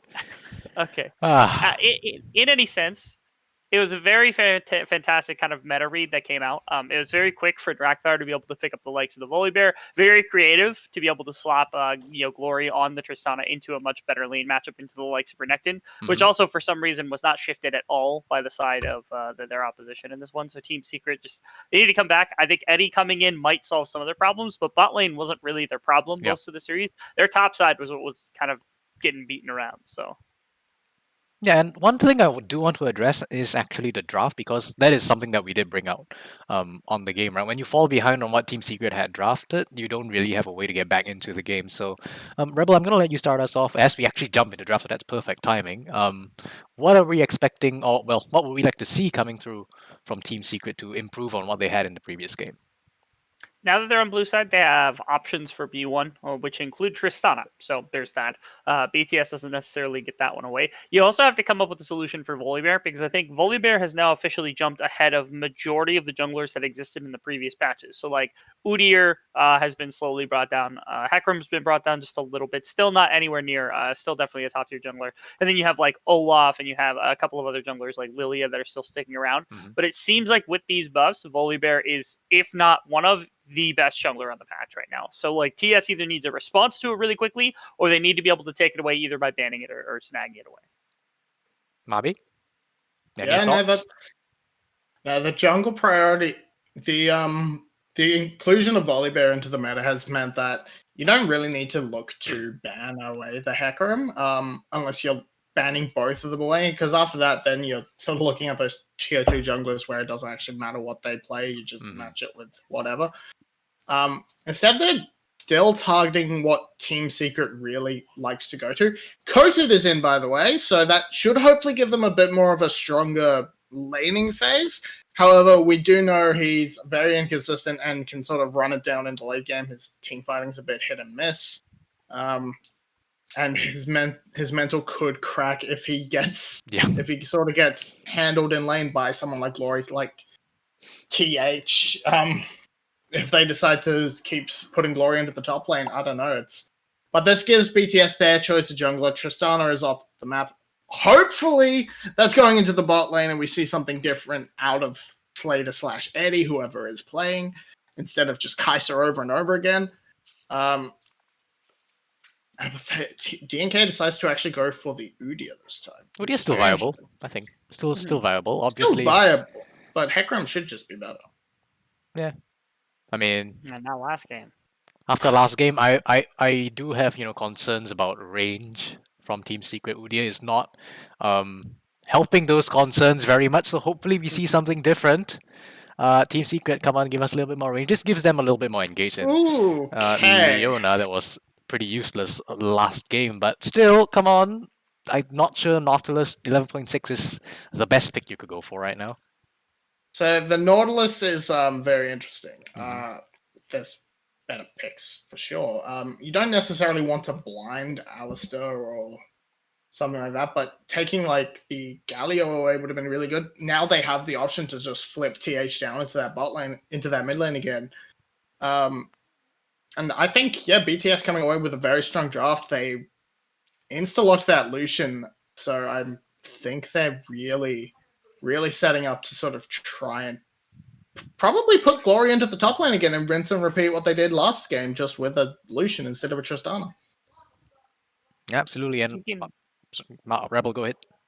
I love that BTS is getting into some real shenanigans with their drafting right now, because like you think of Lucian, and like Lucian doesn't necessarily go into top and mid and bot lane, but you can put him in any of those places. Volibear goes top and jungle. Galio can go mid lane or into top lane, I guess, with TH, or into the support role. So you've got these massive like double, triple flex champions that you started off your draft with. So no matter how clear you think this draft is about to be, BTS can completely flip it on its head out of absolutely nowhere, which is, again, last time that's what we saw when we came to like swapping just like TH and Glory. That strategy is bound to catch TS maybe a little bit off guard. Again, probably not to the same effect as game one, but at minimum, I love the fact that they're continuing with this. Slater is still in, but they banned the Kai'Sa. Yeah, He Kai'Sa can't play anymore then. Well, so that does suggest it's going to be the Tristana into that bot lane, and they're just trying to take away what is available for Big Karo. Sivir has been popping up in other regions, so that may be an option. Locking in the Braum here does signify, it's going to be that top, some mid lane Galio. Lucian can be put into the bot lane with Braum, and it's a very strong 2v2 lane, but you wouldn't expect that because of the potential fall off. Yeah. In range more so than damage. But we're going to have to see where they go. TH, of course, having that option to be in the top on the Galio means that there's a lot of options still available. They can also go for something like Vladimir. Very, very interesting. All right, Artifacts locking in the Azir. I actually really like this. I think Artifact was one of the players that really had a pop-off performance on Azir on the previous patch over the previous few weeks. So this is I'm liking what I see from the side of TS. They do have much more range and I think much more engaged potential than they had in the previous game. So hopefully this alleviates some of the issues that they had. Rebel, what are you thinking? Yeah, I like the Aurelia pick to finish this draft from the side of BTS just because right now, when you think of what TS is trying to do, you've got a lot of ability to just like fight very far forward when it comes to like Tristana jumping in, Jace being able to throw in Shock Blast, you have Azir who's be able to like do stuff. When it comes to disengage, you've got pretty much two options. You got Nautilus, who ideally is going forward in fights or doing something to peel off for Tristana, Yep. and then you got Azir wall. And when that's burned, if you have delivery for your backline to make sure Galio can get back there, Volibear can get back there, Lucian can fight into the backline. There's a ton of potential for Aurelia to just be able to capitalize after a fight to counter engage with that ultimate. So that's the intention here. The lane matchups I think are a bit strange only because Jace feels so free into Galio on top side in my opinion, but It's gonna I be guess Aurelia BTS top. committed to this. Oh, that's I right. mean, it They're has to be, swapping. right? They're swapping between Yeah. the two. That's right. That's right. Glory's just going to play the Aurelia at the top lane. Yeah, they're and punking me with this. Yes. that should just be 2 winning side lanes for the side of BTS. That should be good. Without jungle intervention at the very least. So if I am Drakthar, I want to be focusing my attention bot side because Braum, Lucian, while strong, may have a little bit of difficulty getting on top of Slater by themselves, thanks to that Tristana Nautilus. So if I'm Drakthar, I'm looking to just try and isolate top lane by keeping track of DNK and then swinging myself down at the bot lane and trying to have an impact there. Imagine a team with Drakthar and Dan Bongino.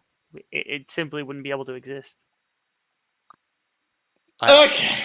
I don't even know where to go after that. I don't even know. That was a mistake.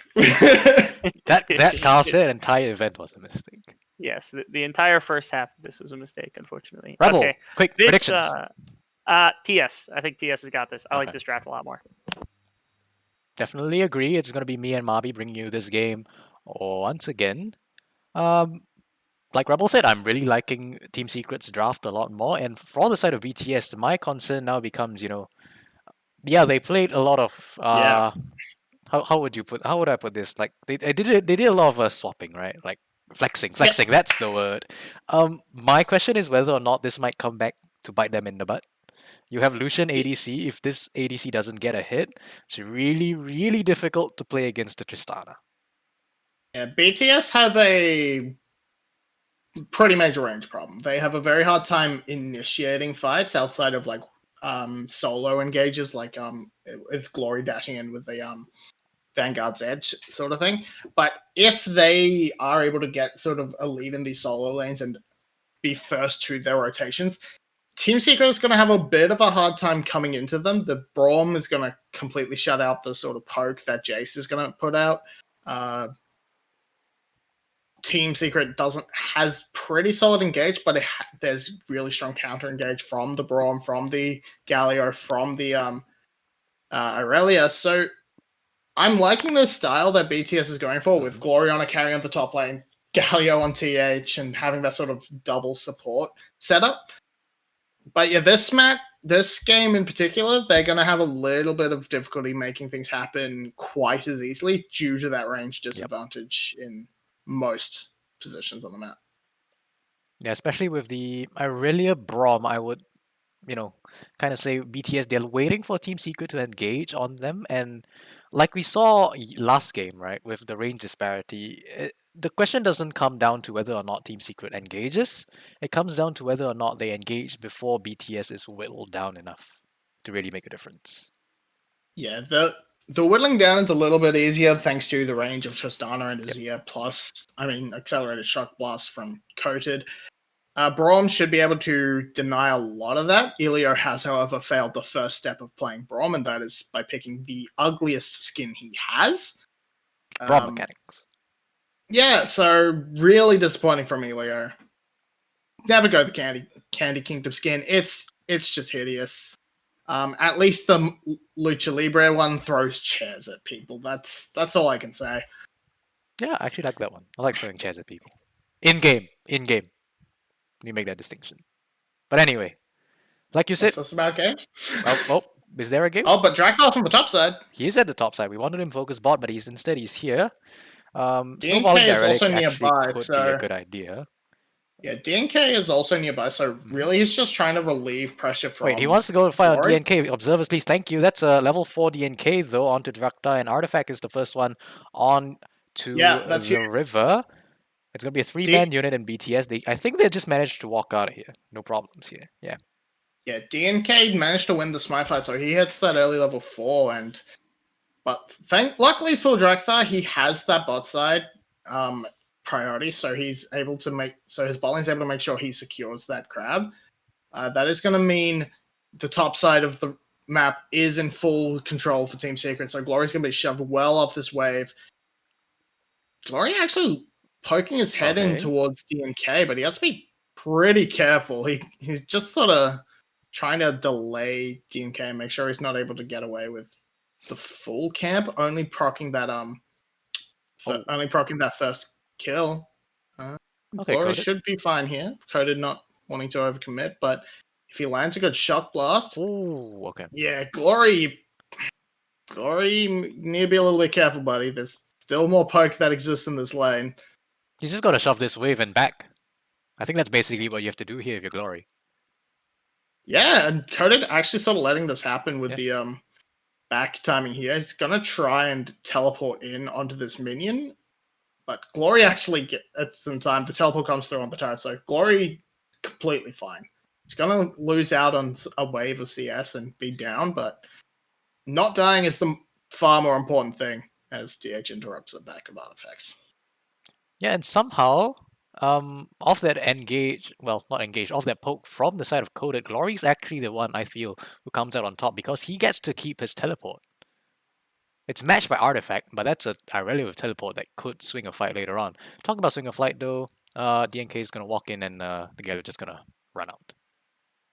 Yeah, and DNK being a lot more active on the map in the early game compared to Drakthar, has those boots level already bought, so going to be a little bit faster around, clear, maybe technically a little bit slow, but Divide coming through. The first blood actually comes in from Braum. What happened there? But it's still a 2v1. TH gonna go down. Well, he actually gets taken down by the Artifact auto attack. Glory's now here. He wants to claw something back. That's a level 5 Irelia versus a level 5 Jace. Irelia actually gonna come out on top on that one. That's Glory equalizing in the mid lane.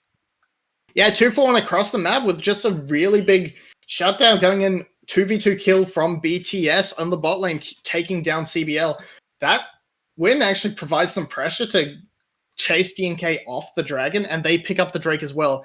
Here we're going to see CBL actually looks like he engaged onto Elio, and they just don't have the early game damage compared to the duo that is Braum Lucian. It is just insane.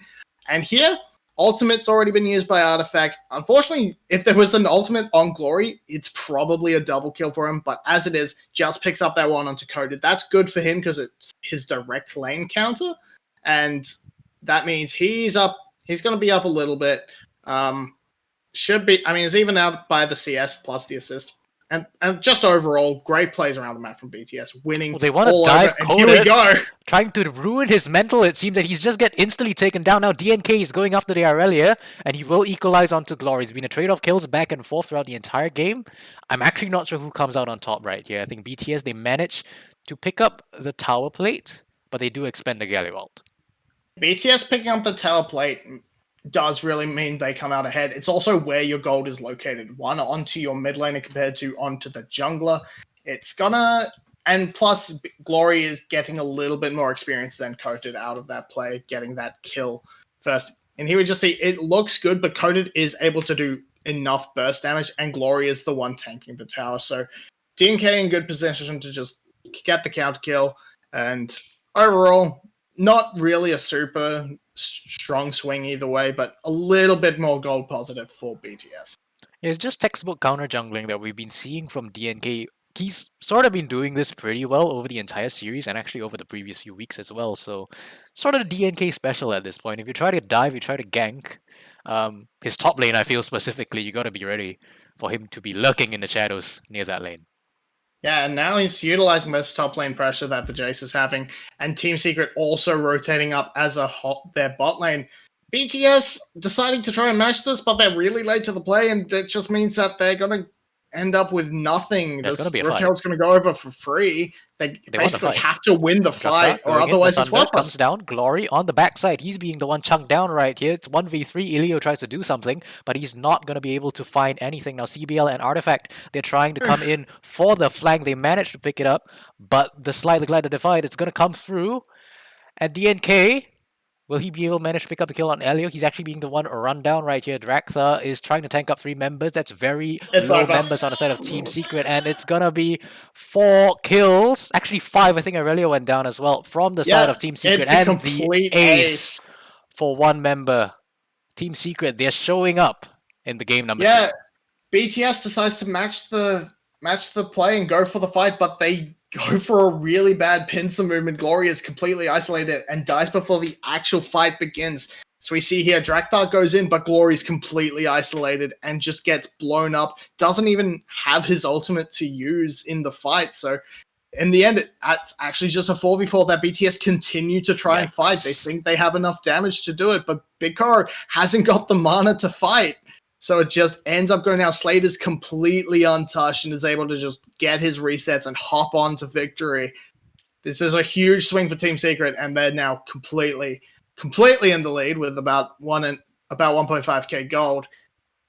And now BTS, they're behind. They have the range disadvantage. They're going to have the struggles. They don't even have a Rift Herald to try and cheat back tempo with. It's all in the hands of Team Secret right now. Yeah, absolutely. It's going to be 4 full minutes before the Rift Herald is going to be rendered useless. So DNK, I think they want to put it top lane. They want to... they actually... Is this a lane swap coming through to put down the Rift Herald? Yeah, they're trying to get all the gold onto Slater on Okay. this Tristana. They're just sort of waiting, hoping Glory will overextend, but he's playing it very safe. He knows DNK is on this top side. He knows Jace is playing the 2v2 lane with Nautilus, so has to be really careful about this really fed Tristana. 3-0-2 nearly has that completed Kraken Slayer. Presumably Kraken Slayer. Could still go to the Gale Force like Glory did that last game, but as a bot lane, Tristana most likely going to be just picking up that higher DPS option, as you're expected to stay with your support most of the game. I want to point out, this is actually as Cull. So Yes, that's actually a hefty chunk of gold. Once he that was a completes cold that. starters year. Yes. I noticed that earlier, but we got distracted. It's It's hard not to be distracted. in it's VCS. very it's a very good matchup into this Galio, because Galio is not really going to be super aggressive onto you and try to make these plays happen. Drakthar also probably not going to have the most impact in terms of early ganks on the Volibear. So plays it a little bit greedy, but is completely unmolested in that mid lane. So gets away with it. And now that's a free 350 gold roundabout. So well on the way to his Leandres, and very, very happy to just control this mid lane wave and allow DNK to get this pressure into this dragon. Yeah, it's going to be a free dragon. Good setup coming in from Team Secret to ensure BTS, they have no way into it. And they're going to secure the crab as well. As Slater's just going to pick up solo gold onto this play. That's a ADC that's very fed 11 minutes in the game. Yeah, it's very, very fed. Hasn't really gotten a lot done. This Rift Herald hasn't been used yet. It's pretty close to timing out, so it's probably just going to be dropped mid lane, give some plates over to Artifacts. Yeah, Okay, here's yep, the sweep. They want the engage. There we go. TH flashes out actually, and he might actually just walk away. They will still secure the plates. There's nobody here to answer. Oh, And the yes, Marvin, go communication ahead. though. Yeah. Artifact goes for the big sweep. If DNK rushes in, flash stuns to follow, it's fine. You get the kill, then you can convert that into the tower. No, he's just like, Rift Herald. Rift Herald. And that works out wonderfully. We get plates instead of, the bigger prize that Artifact set up with a beautiful sweep. They are going to get 3, and Yes. TH backing very, very greedily gets his back interrupted, as he should have. Yeah. There's not much else I can add to that. Yeah, the communication there was just... I feel like communication today from both teams have sort of been questionable at times. We'll just blame it on the audio issue and move on, right? Yeah, blame it on the like hour-long tech pause we had at the start of this day. It's been a bit of a been a bit of a show here on VTV. So Yeah, you're gonna go to Right. sleep at 5 a.m. It's hard not to be tilted from that. Imagine how the players feel. it's not great. Yeah. It's not great for them. But we have to say, DNK looking a lot more comfortable on this Udyr. He's not really having to be this big engaged dive tool. He's just sort of hovering around his lanes, making sure they're able to push in and get turret plates on their own accord. And we're seeing BTS flounder a little bit. They're They're looking top. looking like they're trying to make a play, but Yes. DNK's on his way. They've spotted him. Will they Nautilus call it is off? here as well. They will not Oh, call that it off. blast Glory was with the terrible. ultimate. The TP comes in. The taunt will taunt up Coded, and that's gonna be TH in the middle of 3. This is not really the engage you want. He's gonna try the heroic entrance out, and he actually managed to get it. But DNK with the Oh. flash bear slap will pick up the kill, and it's gonna be an overall win from Team Secret. Yeah, they just are able to corral the Galio, keep him under tower for ages. That Zanya's was terrible. It signed his own death warrant, as it was just an easy scope. Oh, Scoop on the BTS side of on the Artifact. other side of the map. Oh. Coded.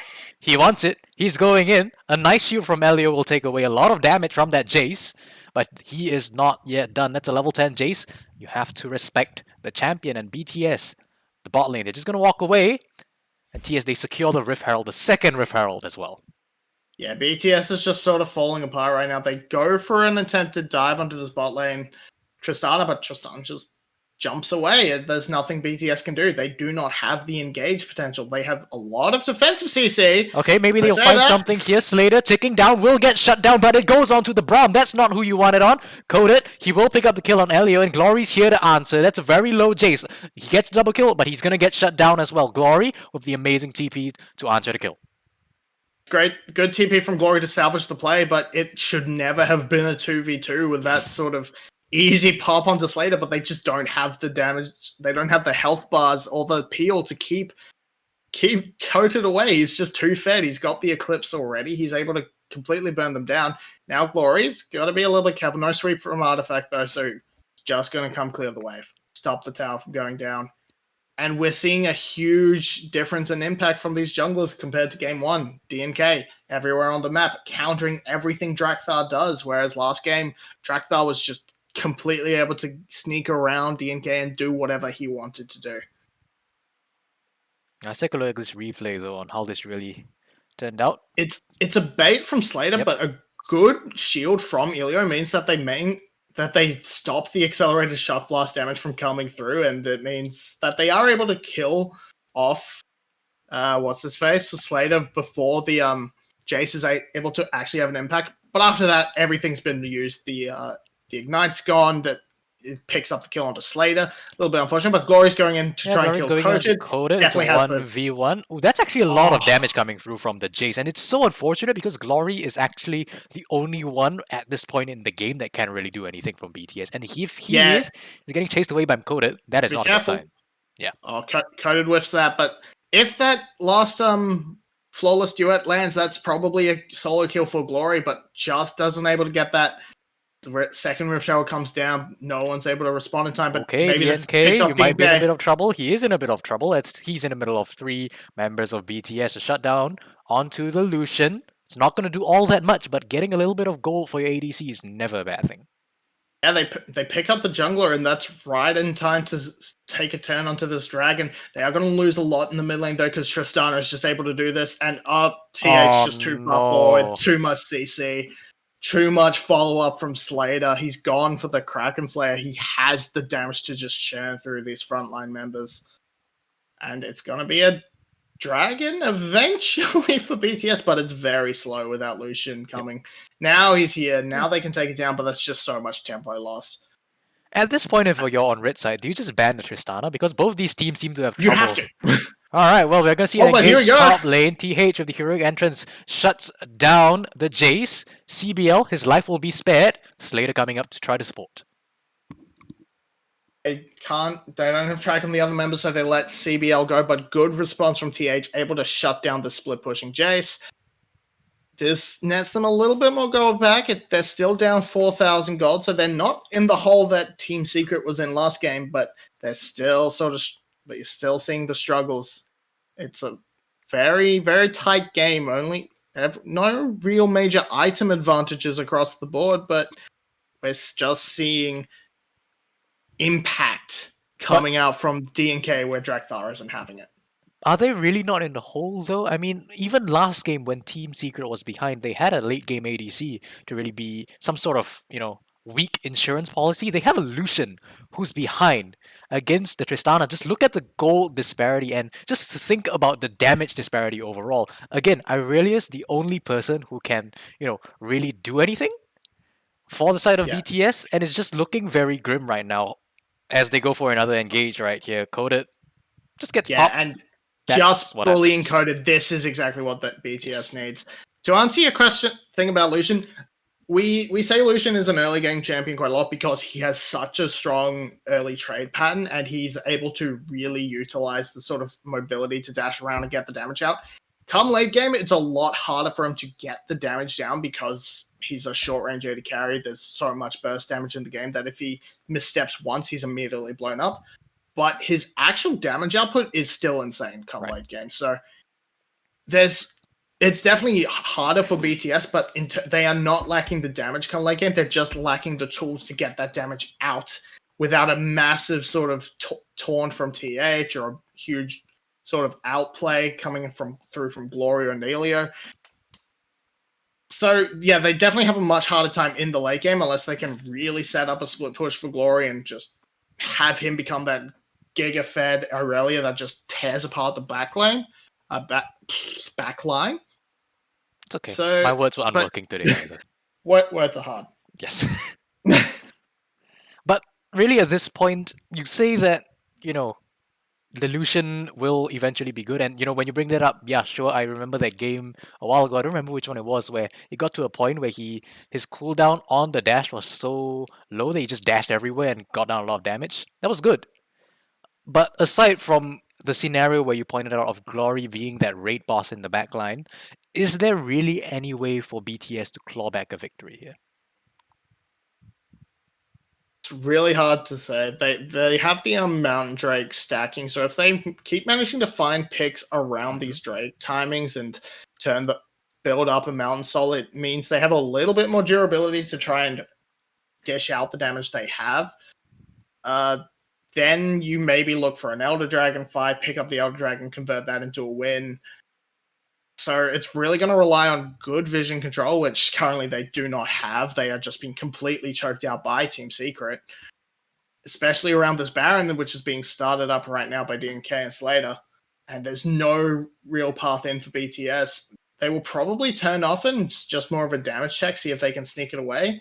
But if Drakthar gets too close, has the ultimate to get over the wall, they may just look to call it off. They're actually still continuing the Baron even though this is going down. That's 3 members onto the Nautilus, just gets instantly destroyed. That's a TP coming through from Glory. And finally TS, they get the message and they back off the Baron. It's just a really, really, really bad call. They sort of try and have their cake and eat it too. Send it Coated and CBL to just deny the Baron and continue to chip away at it with Slater and D&K, and they don't have the damage to 2-man it that quickly, and this is just going to be a huge win for BTS. So even don't lose Drakthar thanks to the ultimate's extra health. Okay, but raid boss. Glory, Raid boss. That Glory's entrance is not going to do anything. Glory on artifact though will, and that's going to be a very low artifact running away from Glory. Jace trying to do something, but Big Coral picks up the kill. Over the wall they go. CBL trying to re-engage, but it looks like this is just going to be a disengage and a huge throw coming in from the side of Team Secret. Yeah, that's a massive gold swing. They're probably not going to be able to convert into any major objective, but that is a ton of gold back into their pockets. They are going to have to reset, though. Their health bars aren't there, so it should be a Dragon going over to Team Secret as they just have priority position on the map. But that drags the gold back to about 2k. That's exactly what they need. It looks so close here to Drakthar going down, but gets the ultimate off just in time. The heal as well from Big Car, extremely clutch. And then here, Glory just goes hard for Artifact, and he tries so hard, but he cannot get away. It's just good work from Big Car getting in that last bit of damage, and he gets a little hyphy there, but they've noticed to back away. Elio with a good shield BTS to got the make dragon, sure by the there's way. no follow-up. How? I don't know. They had no right to get that. I can only assume Slater spent too much time pushing around the mid-wave instead of just turning straight onto the dragon. But now they've got that. They've got so many resistances that they can tank this Baron for quite a while. And DNK has to be very careful. Okay. Yes, he does. He is there. BTS knows he's there. Will they pull around and try to... It's actually going to be a attempt at a engage from Team Secret as Drakthar goes down. Okay, Artifact on the back line managed to get a 3-man wall, and that's a huge chunk of damage going on onto BTS. Look at their carries, they are so low. Artifact picks up the kill onto the Lucian already, and he comes in clutch for the side of Team Secret. Shutdowns across the board, double kill for the Jace, and it's Team Secret on the Baron. Yeah, huge team fight. They have enough carries. They have a tank alive. They can just take this Baron down. It looks like maybe BTS could do something, but they were on the Baron first, but then they were just split in their calls. Yep.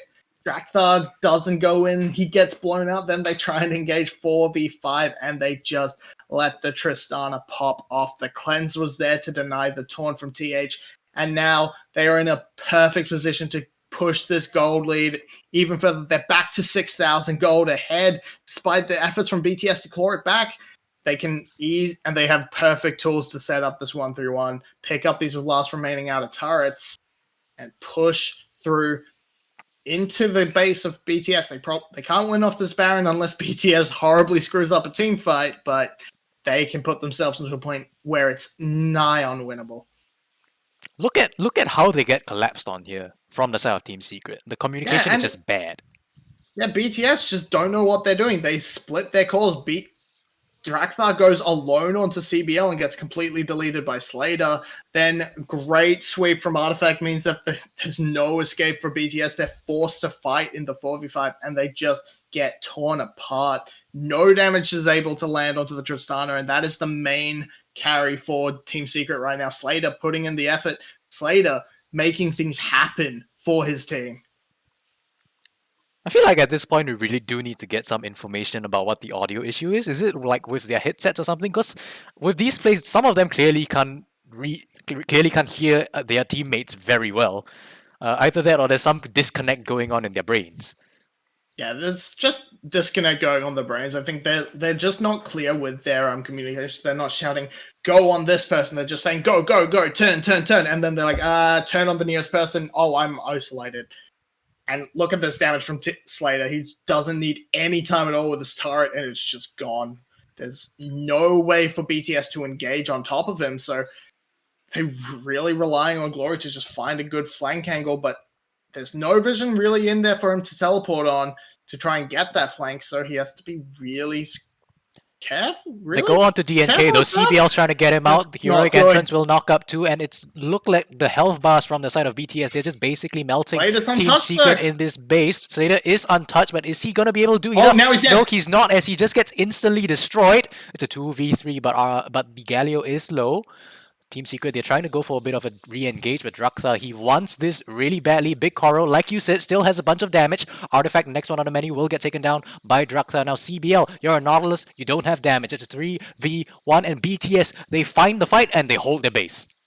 Hold the base, but there's nothing on the map. The timing is just not good enough. It's just not right for them. They're able to pick up some gold, that's good. They're able to hold off the win, but it's still a minute to Baron. Their timers on the death timers rather are just not high enough for them to really get a good setup around there. Plus they have the two waves of super minions streaming in. They are not going to have priority over this, and yes, if they do, they might end up losing their base if they play the chicken game for too long. Here we see it looks pretty bad for BTS going on. They commit so much onto DNK, but it's actually Team Secret giving them that way in as they commit to save him and just end up getting knocked around by the ultimate. Then good flash from Drakthar and Big Koro to try and get onto Slater. And once he's gone, they feel confident to just run down the rest. CBL kind of going gold there ends up actually ruining their chances of turning that fight around, because then they just can turn everything onto Artifact. Yeah, here we see the pressure. It's Team Secret on the Dragon. It is Team Secret on Dragon, and while they take this because it's most likely going to be uncontested, I think in that previous fight it actually went really well for BTS because they managed to chase Slater away. You want to guess how many auto attacks Slater got down in that entire fight? 7. 3. Oh, okay. I counted during that replay. He got 3 auto attacks off. Maybe 4, I'm not sure. Either 3 or 4, but that is not enough damage for this fed of an ADC to be doing this late into the game. And if BTS manage to continue doing this, position their front line and their threatened CC close to Slater and chasing him away, I can see a valid timeline where BTS, they just continue to win these fights. Yeah, if they're able to cut Slater out of the fight, that's about 30% of Team Secret's goal just disappearing from the fight. And that means they can't actually get... I mean, that means, you actually do have a gold lead, technically, if you're BTS, if you remove a huge chunk of it. But now they're just sort of getting torn around the map. Kozit's grouped up with his team, but these super minions are playing as a 6-man, drawing Glory away. And there's no deep wards for them to really make use of his teleport, so he's just gonna have to be extremely defensive and hope for a really, really good play, or a bit of a fumble, I suppose, like Team Secret did last time. They were able to get damage down onto onto Slater rather with the culling, but it's not enough. There's the teleport from Glory. They're going for it. They're going for it. It's going to be a flank from the Glory. Who's going to be the one on the menu? Draktha Misses! under the turret. He does miss the ultimate. What a whiff that was. And now TH is trying to back him up. But it's too little too late. Big Carl's already being forced away. And now they're under the turret. They have no health. They have a GA on the Glory, but it's not going to do all that much. And that was brilliant play coming through from TS to fend off the engage. But a horrible miss from Glory will ensure that it's going to be a TS victory on the day. The ultimate, and then Galio just follows up with him. That's just the worst team fight I've seen out of BTS. It's gonna cost them the game. They're already down. They were already likely to lose this game, but Team Secret, they come back with a good draft and they roll it through properly and win this game too. Next game, BTS is back on blue side. Team Secret has to look at this Tristana and say, maybe we ban this. It's kind of good.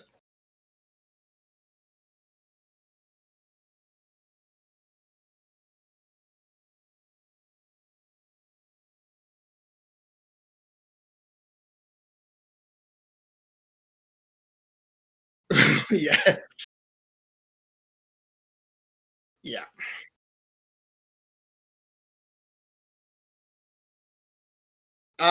Can't really say there's much to break down from that besides if nothing else, Team Secret looks cleaner with Eddie.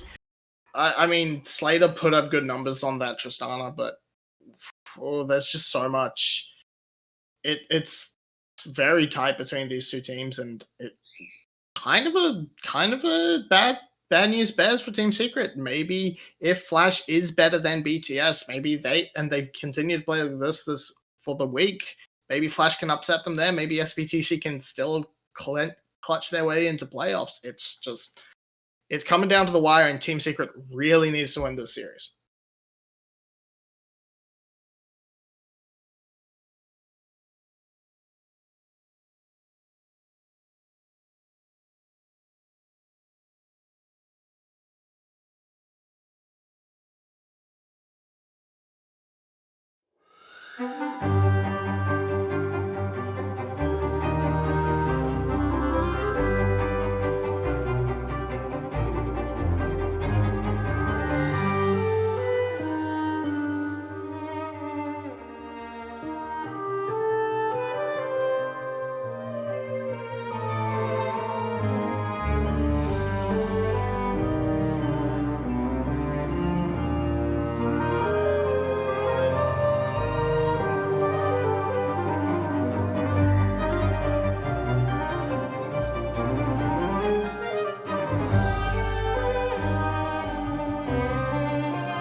Hello everyone, I fixed my mic. Hopefully you can hear me now.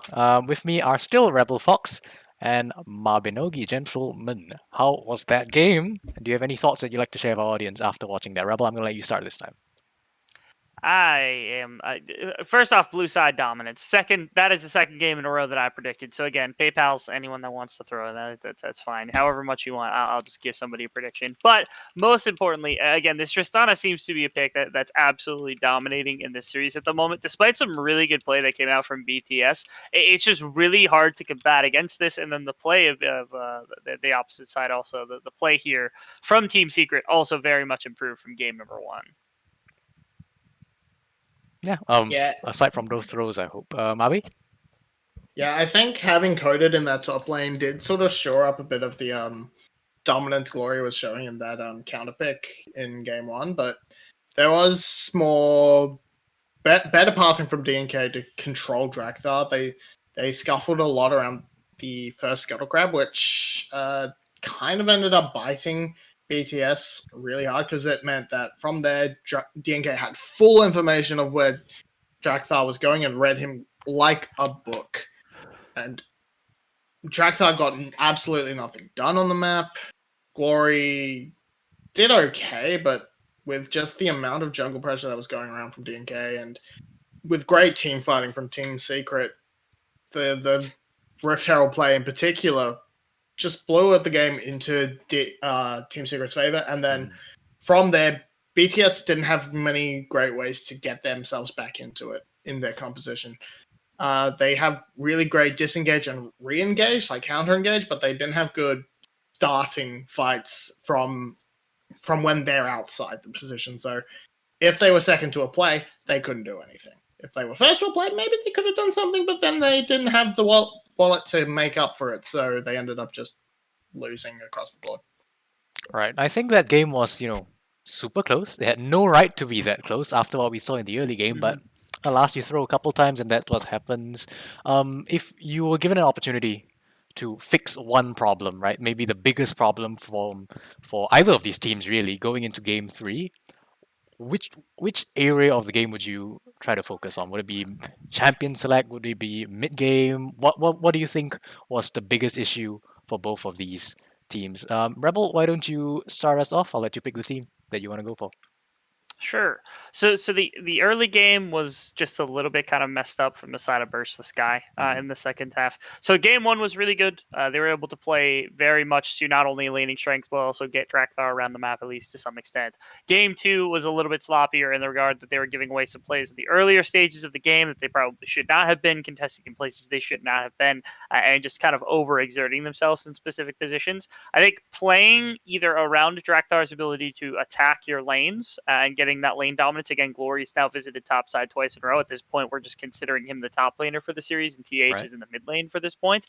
But outside of that, it's whether or not Drakthar's ability to impact the early lanes is there, because Burst the Sky in game 1, he was able to get into lanes. They actually have an early game. Outside of that, in game number 2, when he has no early presence, lanes fall apart.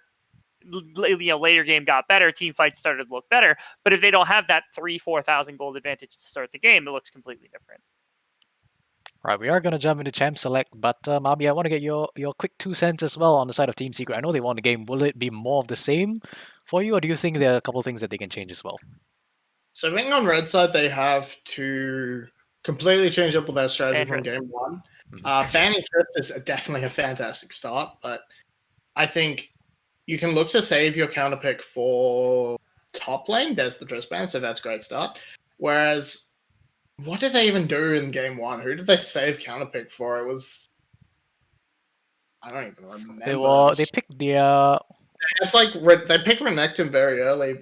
Yeah. They also Yeah, I picked it. I think they picked the Silas last, and it didn't Yeah, actually Sylas as well. matter that much because there was just it was just into a Galio, and Galio was completely fine into that. hey, they banned Triss. Yay! And Woo! And We did it. Volibear off the board, so that should just be a snap pick. Head. Never mind. Para, you tried. Seraphine's open. $5 though. says they don't pick it either. No hack room. Okay. I don't mind I don't actually mind the Hecarim because the Udyr, because it's more a takeaway from DNK than saying Hecarim's better. It's saying DNK, you can't play Hecarim, you suck. Didn't he That's play exactly what he's saying. Hecarim in the first game? He did, but he sucked at it. Yep, so- that is true. Yeah. That is very That's- true. That's what I mean. He can play the champion, but he can't actually have an impact on it. Can't Okay. play And the it's champion, proven you know? because he's gone to Lilia, and he's going to have no impact on that champion either. Okay, Jinx.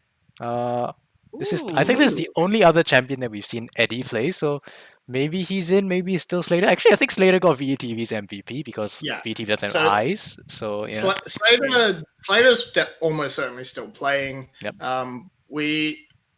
They're actually done a really good job here because no matter what BTS picks, there's always a decent support for Jinx. There's either Tahm Kench or there's Braum. So I expect with the center lock-in, you're probably going to take Tahm Kench alongside it because Braum into center kind of sucks.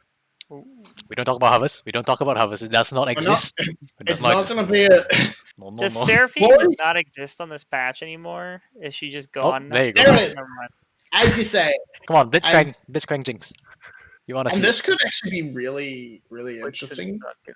Blitzcrank could be really good, but I don't think that's going to be necessarily a bot lane Seraphine. Though a farming Seraphine with a Senna fasting A alongside. farming Senna. I think you're right. Farming Senna. That's right. Best Stop. fast. They're gonna make Shut up. Yue Maul.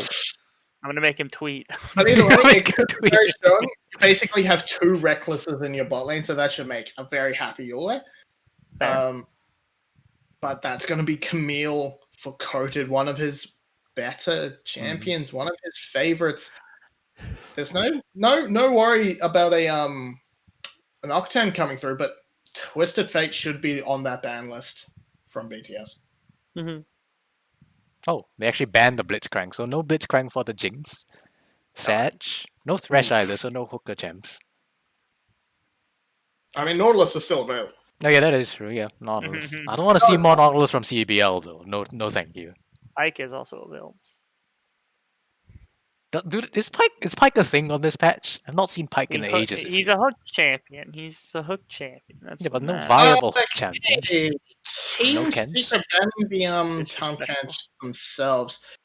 That's weird. They're thinking it's Interesting. Glory Seraphine apparently. From that, if I was BTS, I would have banned Twisted Fate, but seeing that Tahm Kench ban, a Braum ban would have also been fantastic, just to completely deny Jinx having a very safe support who can help peel around her. Mhm. But Bobby. Um, Bobby, what champion have you been pushing for TH to pick the last two games? Vladimir, Isn't Vladimir like really good in a Camille? And I also don't pretty good in a actually teamfight know. in here? that is it is- actually pretty decent in Camille. If Pretty sure memory it's serves good me in a well. Camille. it's not Okay. bad, but if they do that, that's definitely an option they can go for. They know the bot lane Karma is going to be in there. I mean, I guess Must be technically it could be a Hard mid lane. flex top lane, mid lane Karma, yeah. Yeah. Not a big fan of the Karma, especially not, on 11.6. Unless you got some buffs, I don't think. And the Glory Zoe is always a sight to see, so please lock it in. They do! Let's go! Let's go! Pokey, Oh my pokey. god, I love this. I love this champion player duo. It is fantastic. And I have been denied it for so long. Oh no, Mabi from last year's Summer Split is back. He's the Glory Yes! fan club. It's starting up again. The Send Glory help. fan club. Yes. I mean, you guys can basically L. I mean, Drakla and Grolsch I are on the mean, same yeah, team, the, so- the Glory and Drakthar are the same person. However, it I've has never been seen messed them in the same by place at this the same Galio. time. This Galio is yeah, it's It's Galio. pairs up extremely well with the Camille, and it's going to be that mid laner that can just sort of weather the storm of the Zoe plus match Glory's ability to roam around the map on us. Right. So really good last pick from Team Secret, and I can't believe we're just completely forgot about Camille Galio being an option. Yeah. Camille Galio is very mean. In fairness, like the amount of range that BTS has got to just like throw damage at the side of TS is hysterical. Because you think like at a good number of souls, Senna eventually will just outrange ambiently Jinx. You got Seraphine who hits from a very far distance. You've got Glory who hits from a far distance. So I think the whole intention here is that you just play that poke style for BTS, and then if they try to engage with like Camille Galio, you just hope that somebody can peel backwards, like if Seraphine can hit an ultimate or something, and then TH and Drakthar just immediately slam into their backline like this Lilia and this Jinx combination where Jinx is most of your damage and everybody else is pretty much there to help support the Jinx, with just like this dive potential coming out of TH. Yeah, I feel like it's definitely the case where, BTS, they are going to be looking to peel and kite a little bit. Of course, they have a bit of a, what's the word I'm looking for? Poke as well in their composition. But I feel like TS, they want to run at you. They want to throw Galio in your face. They just want to run you over all game and pick up the win that way. Rebel, why don't you give us your final thoughts as we jump into game number 3? You know what? I'm gonna have to use my phone a friend every day. Come out, tell him who's gonna win the series. Is he here? That's Ashra Khan. Yeah, BTS hard stump draft. This Alright, is really BTS disappointing it from Team. BTS. All right, BTS, the Drakthar fan club, they want to crush TS's dreams here. See if it works. And one thing worth mentioning is that there is a teleport on the Seraphine, so that is most definitely a farming Seraphine. Thank God. Because she is really strong. She is insanely strong. Plus, Big Car doesn't need the farm. He's playing center. It's fantastic for him.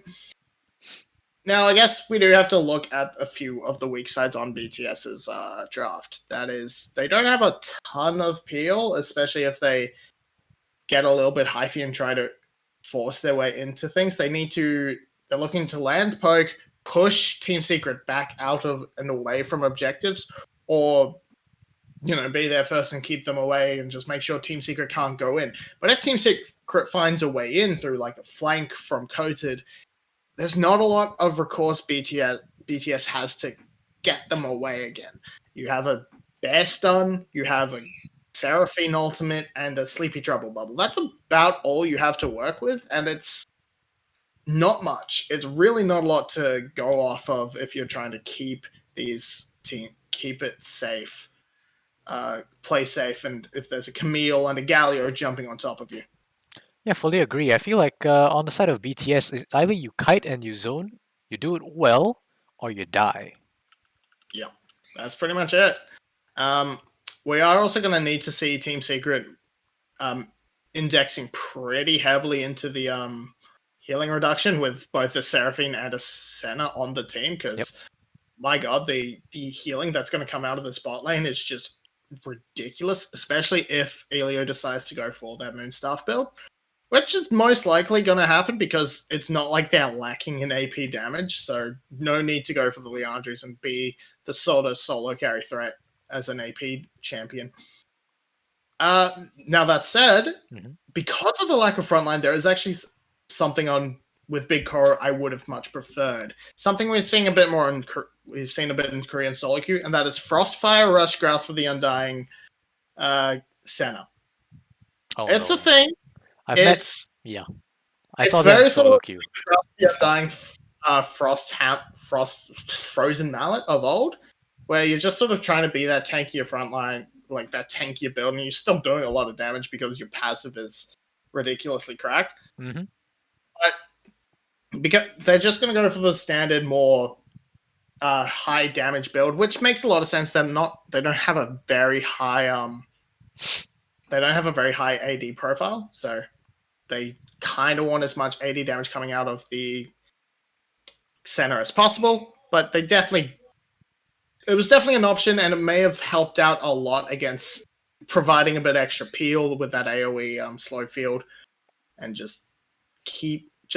and make sure you're a bit tankier. So if they dive on you, you can sort of survive a bit longer and be tankier than Team Secret really expects you to be playing a center. Yeah, Draktar's actually just chilling down here quite a bit. I think he picked up the crab, but overall, I feel like he's wasted a little bit of time.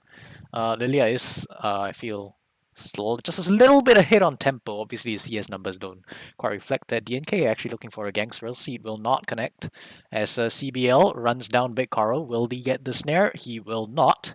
And a good disengage coming through from Big Koro and Elio will ensure that that was an unsuccessful gank. It's a flash for a flash in the end. CBLs for Elios, which technically is a bit of a win. And I mean, you'd said DNK had a bit of a tempo advantage, but actually it was Drakthar had one which he sort of gave up. He just wanted to make sure BTS had the ability to push in. He was much faster on his clear, so he got to just sort of hang around bot lane, make sure they were safe pushing in, get that sort of bounce off the turret. And then because he backed when he did, DNK was able to take that opportunity to duck in and make a gank attempt. Didn't work out. Flash for a flash, so it's basically even. And we're just seeing just a bit of trading across the map. It's really very even. And that should favor BTS in theory, having that Vladimir that can just look to delete the Jinx come the late game.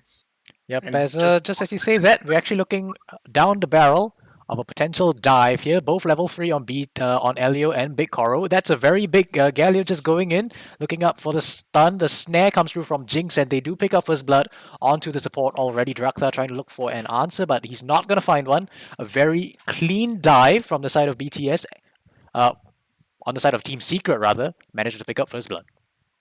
Yeah, very good. Not able to trade it back. It's Big Koro, not quite able to get the damage down onto Artifact. He's able to get out of lane first with Glory not having that burst damage quite yet to just delete waves and get roaming around. So first on the map, makes his way down there, pairs up with DNK and makes it happen down bot lane, shuts the Seraphine down a little bit, but thanks to that teleport is able to get straight back into lane, pick up that Salty? wave. No ultimate No? from DNK though. Doesn't have mana either, so Glory's just gonna walk away, but he does get chased out of lane. Yeah, no level 6 mostly just means that he's chased away from tower plates. And here Artifact comes in big, gets a huge taunt, and despite DNK kind of doing not a lot, whiffs a good chunk of his skills, picks it up in the end, and Big Koro just doesn't quite have enough damage to pick up that trade back onto Artifact. DNK not there in time despite seeing them coming down. And just good moves out of Team Secret, taking advantage of BTS being slow on the map. And We're seeing a little bit more of a more thoughtful Team Secret right here, but we see Coda going in. Hextech Ultimatum already being expended here to lock down TH. It's expiring now, but this Vladimir is ticking down to about 300 health. I think that was a good teleport and a bit of pressure onto the side from Team Secret, knowing that with that back, the Camille does actually have the item advantage here. So we'll Yeah, see the ultimate. He does have the ultimate here. There's a Seraphine going to sleep, but it's not going to be capitalized on. But Elio is in a very difficult position here. The Galio is here to back up as well, but TH with the TP will secure his bot lane. No more shenanigans going on down here. yeah, very good teleport from TH, able to dissuade the dive. He's going to lose out a little bit. Not too much as Drakthar able to pick up the farm on the top side, but we are just seeing Team Secret having the run of the map, making the plays first, always down to the spot side, trying as hard as they can to get Slater ahead. And Okay. here we see an ultimate coming through. Um, Drakthar is quite low, so I guess that's what he was going for. Yep. Spots just a bit of vision if nothing else, and it's not going to be too much of something that BTS can really try and punish. So, yeah, might as well go for it. I want to get your opinion on this though, because we are seeing a little bit more of a tempered Team Secret. Perhaps they're not looking for a lot in the early game. They're playing a little bit more thoughtfully, and I think both they and we have to kind of remember the playoff implications that do come with the potential loss that Team Secret would get if they throw away this early game. So, is it good that they're playing a little slower right now? Obviously, you had that point about the Vladimir ramping up. Do they have to turn up the pressure? And if so, when will we be looking for them to do it? It's really hard to say because in terms of scaling, it's pretty even across the board. Team Secret, in theory, has a slightly easier to execute composition, so scaling should, just by proxy of it's easier to make it pay off, it should favor them. Mhm. But it does give the opportunities for BTS to find things happening, and while you have this tempo advantage, you may as well try and push it to take objectives like this Rift Herald. It's very good work from DNK, and despite the vision in this topside river, there's no response from Drakthar, and Drakthar really looking kind of like a one-game wonder right now because he showed up massively and completely rolled DNK in the first game, and now he's just sort of resting on his laurels and doing nothing in this second and third game. And DNK completely running the map right now.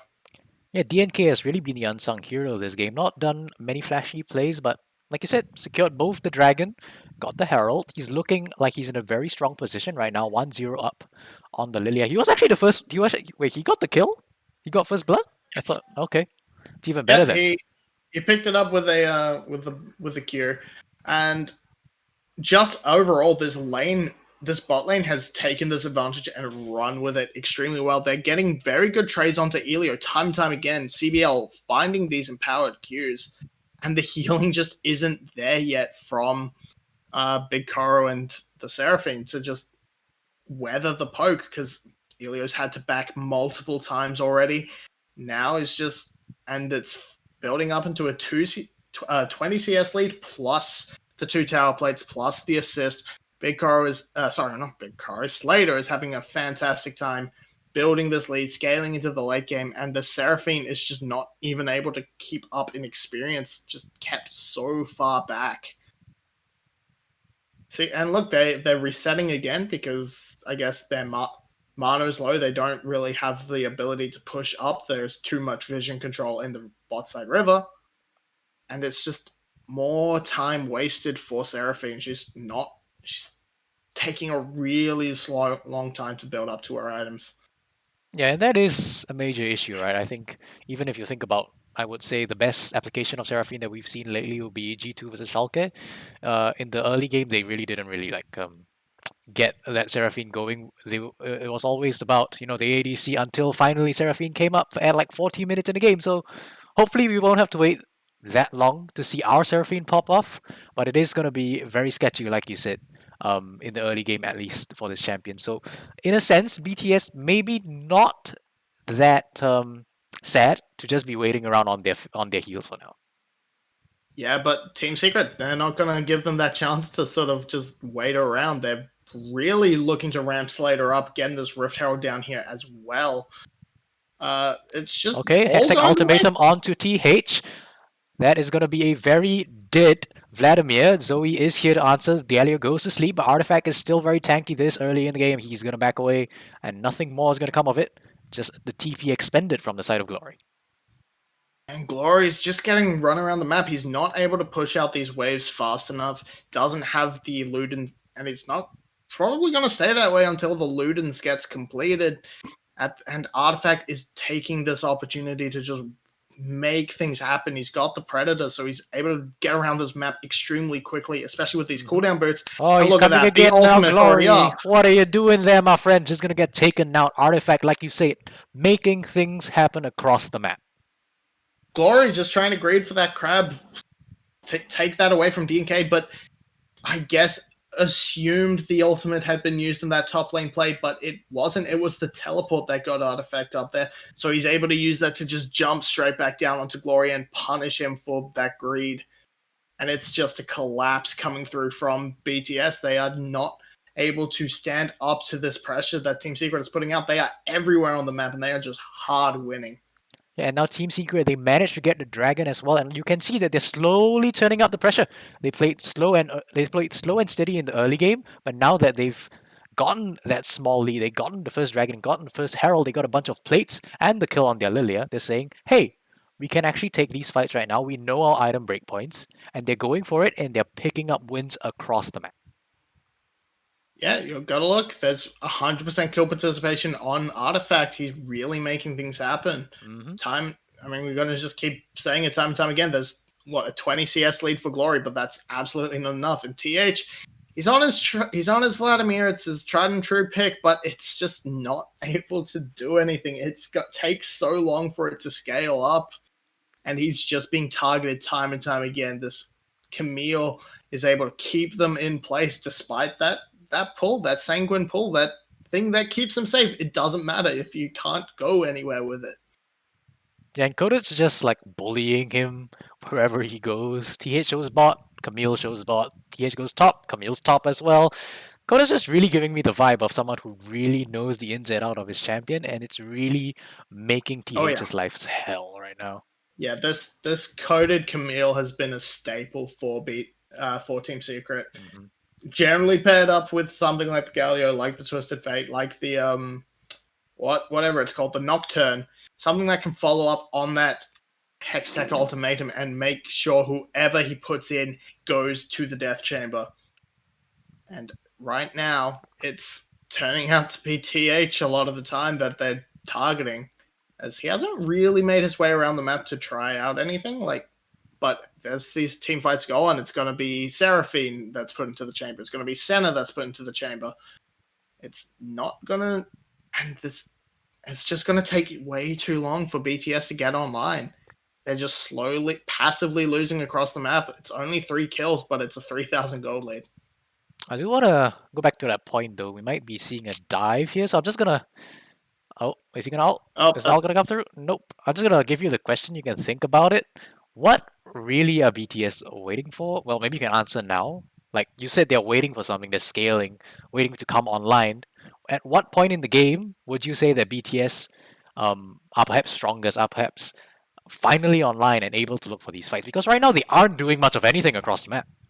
Yeah, they're not really doing much, and I don't think they can really look to fight anything until they have at least a couple of their mythics on at least the bot lane. Once the what's it called? The Moonstone Renewer. Yep. That's it. Once that comes through for Seraphine, once there's a Kraken Slayer on the side of Big Koro, then they can actually look to start pushing out damage in these team fights, make things happen. It's just a matter of not losing too much before that point, and with the fact they're just conceding so many objectives, there's Rift Herald going down as well, and now that's going to turn into a top tower.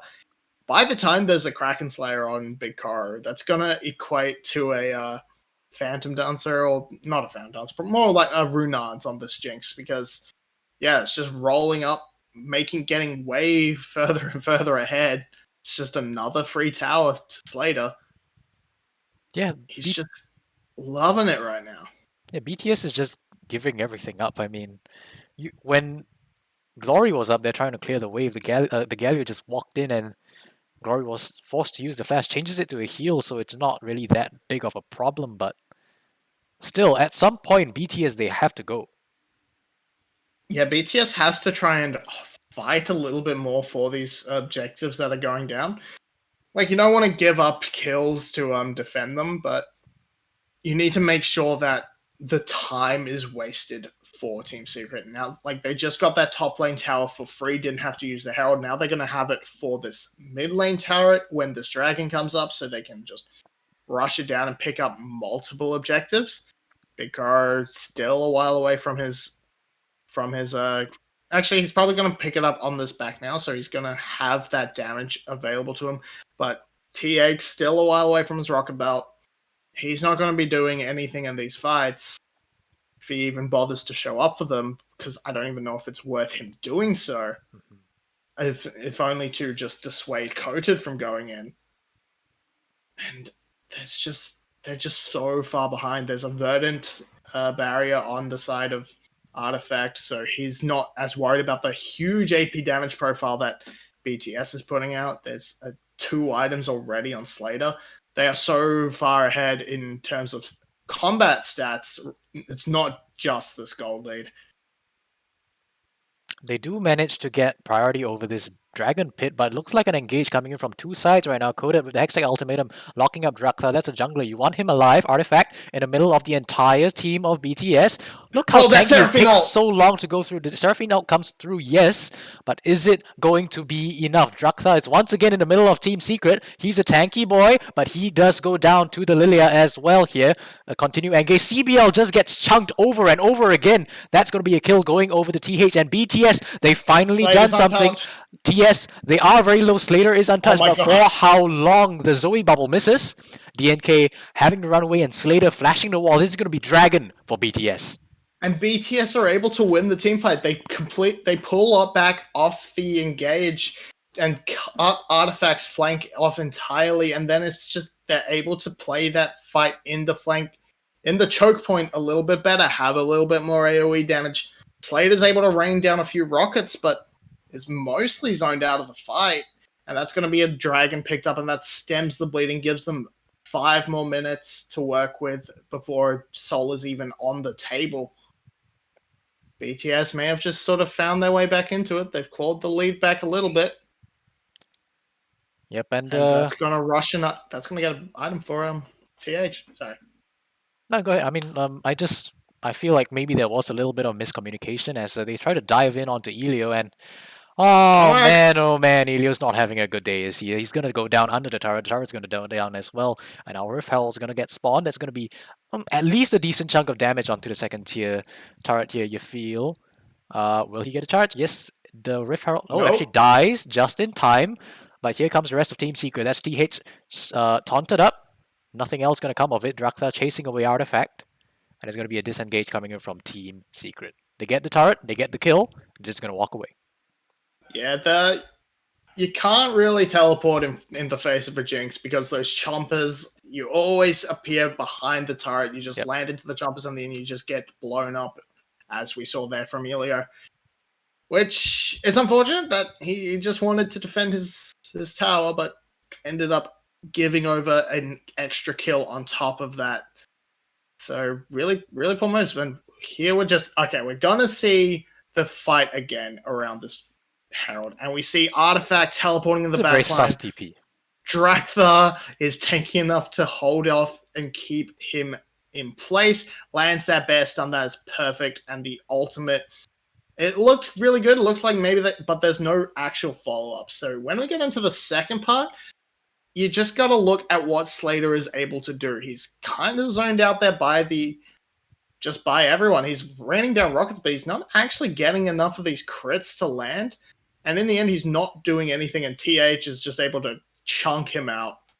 So, despite everything, Slater actually free firing, but the damage just didn't seem to be there yet with this Gale Force. Alright, BTS is going to sleep. Seraphine ult misses. Drakthar now tanking up. He's a very, very tanky boy like we saw in the previous fight, but he's going to go down. That's Slater picking up the kill. He's getting the resets, and they are just going to disengage. That is going to be Baron on the menu. The jungler is down on the side of BTS.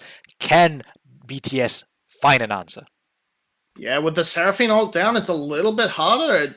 They don't have those tools to really start off a fight. They have a lot of poke potential and a lot of AoE damage. So if Glory is able to land some good paddle stars like that and a bubble onto Slater, it's going. It's kicking off. It is kicking off. That is going to be an artifact into the backline. The center, the first one to fall here. TH next one on the menu.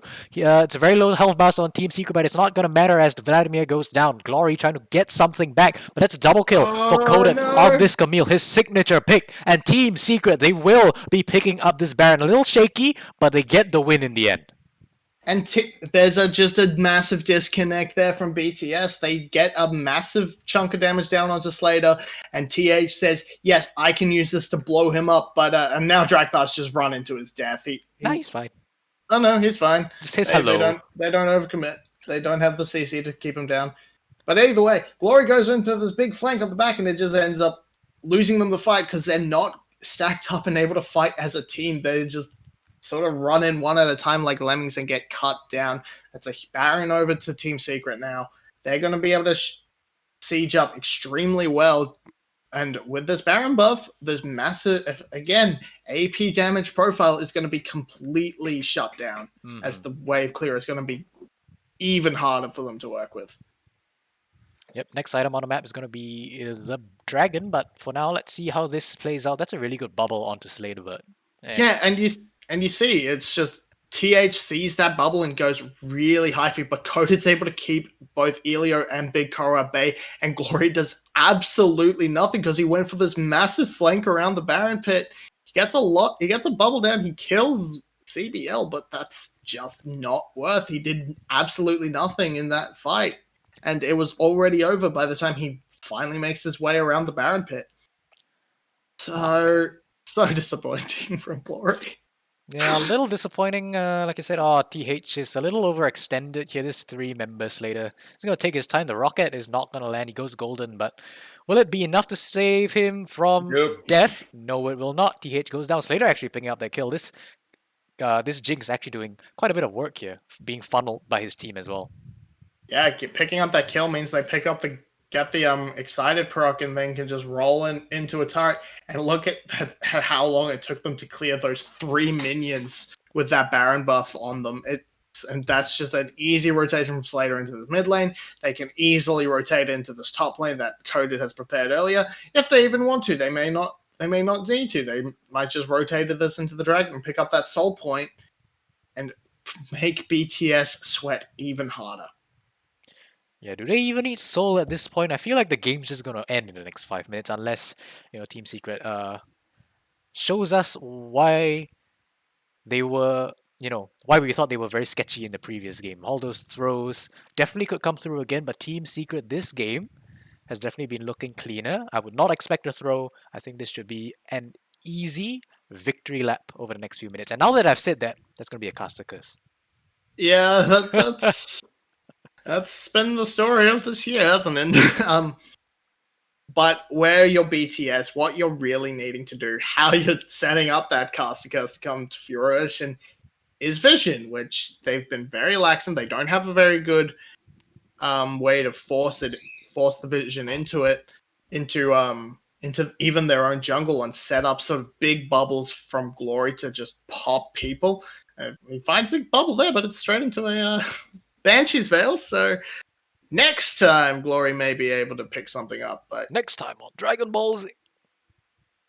yeah, Dragon Bubble Z. Dragon Bubble Z, he lands one there, but easily What's he going to be gonna blocked do, off though? by Yeah. Artifact. It's a very tanky He's Galio. just so tanky up against this magic damage. The magic penetration, the blighted jewel already coming out from Glory because he just needs it up against this against Artifact because that just do no damage to him. Look at like a max range Q with the Hey, shield Paddle Star. It doesn't do anything. It pokes his shield and is like, yeah, cool. That's gonna be up in a couple of seconds. Oh, he Oh, gets a bubble on bubble on Slater. The Slater. cleanse coming through. Oh, Encore picks up Oh. 2, but Slater is in the backline untouched. But he's unable to impact the fight. In the front line, though, DNK is doing Now what he he can. is. Slater, now he's getting the resets. He got the kill on Seraphine. Will he be able to do more Coded following he's into down. the enemy team's base? Drakthar looking like he wants to go in. But on the other side, Glory's coming up huge. Picks up the kill onto Slater. And I think Yeah, he got that's the kill on Coded as well. Yeah, that's a 2 for 2, a double kill for Glory. That's massive. It's completely saves the play. It's a huge win as it's a massive pair of shutdowns. It's all onto the Zoe as well. So able to rush towards the Zhonya's, able to make her a little bit more slippery these next few fights.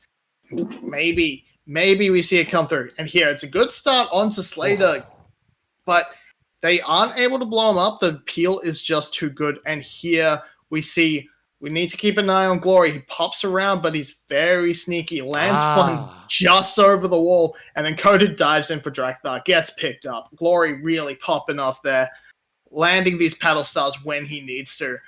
Look, I get you want your farm. You want to get like your Chemtech Putrefy and all that, but you need to be a little bit careful poking out too far. Speaking of Chemtech Putrifiers, though, looking at the other side of the map, already won for CBL. There's an Executioner's calling on Coded. That should be enough at this stage if they can get the Coded, especially if they can get Coded onto one of those healers. But maybe as this goes on, they're going to need to look to buying more. There's a Hex Drinker from Slater, but which definitely not a bad thing, but there's From how just a Glory is lot playing, of it's definitely a opportunity good thing. for. Yeah. But there's a lot of opportunity for magic penetration as we see 2 blighted jewels on TH and Glory. Yes. So it's not going to provide the most, especially with the mythic penetration coming through on Rocket Belt and Ludens as well. But we are seeing, the amount of respect given over to Glory himself throughout this entire series, I feel, just really amounts to how good this player is playing. He doesn't want to lose, and he's doing his damnedest to ensure that his team still has a fighting chance. Unfortunately, the rest of his team not looking so hot, but Glory, as a prospect, as a rookie, sort of rookie, the second split, right? So, It's doing second really, really split. well. Yeah, still a lot of new players on this team. Only really Big Koro, and I guess TH as sort of your veteran presences.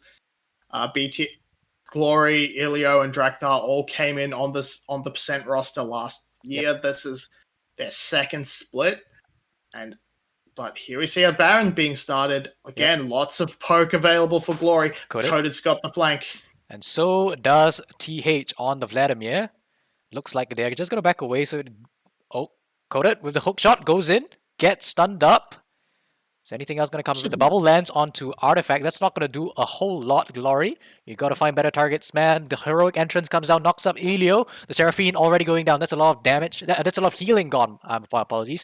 TH going golden, but that's the entirety of Team Secret on his face. A triple kill for the Jinx later. He wants the Quadra. He's trying to get it. The cleanse will ensure that Glory will not get out of this one alive. But this is a lot of time wasted. Just end the game, man. Yeah, he's just going for the kill. If anything, it's mostly to stop the back because the rest of his team can end the game without him, and they're going to. It's just a valiant effort from BTS. They took a game we never expected, but they couldn't keep it up. And Team Secret, they won a game that they really needed to win. Yeah, definitely not the outcome they would have liked. We expected, of course, a 2-0. Well, most of us expected a 2-1, I feel, just because it is BTS. But 2-0 was definitely the expectation coming in from Team Secret. And unfortunately, they didn't get that. SBTC now have a shot to one-up them with 2-2-0s to get into playoffs. But we're just going to very quickly head over to our analyst desks. If Rebel is awake. And he's not, so never mind, Mabi. I'm just going to get your opinions on how that game went. Okay, yeah. It was just sort of a bit of a rough early game from BTS. They conceded far too much to TMK and the rest of Team Secret, which just meant eventually when they were able to get to these item spikes that they wanted to fight on, they were just too far behind and weren't able to push through to make that comeback. Despite valiant efforts from Glory, but disconnects in team fights, giving up too much in the other game, it was just a bit of a lost cause. So, good job from Team Secret. Yes. One point I do want to bring up, and it's something that we discussed during the game, is again that there is definitely potential, right, for BTS. Their season is basically over. They have one last game. I'm not sure against who, but that's not a game you want to end your split on. But I want to see them, continue with this roster, continue with their performance, which I think has gradually built up across the split. Obviously, it sort of curtailed at the end, but there is definitely potential there. These are rookies, most of them, that we want to see in the VCS next split as well.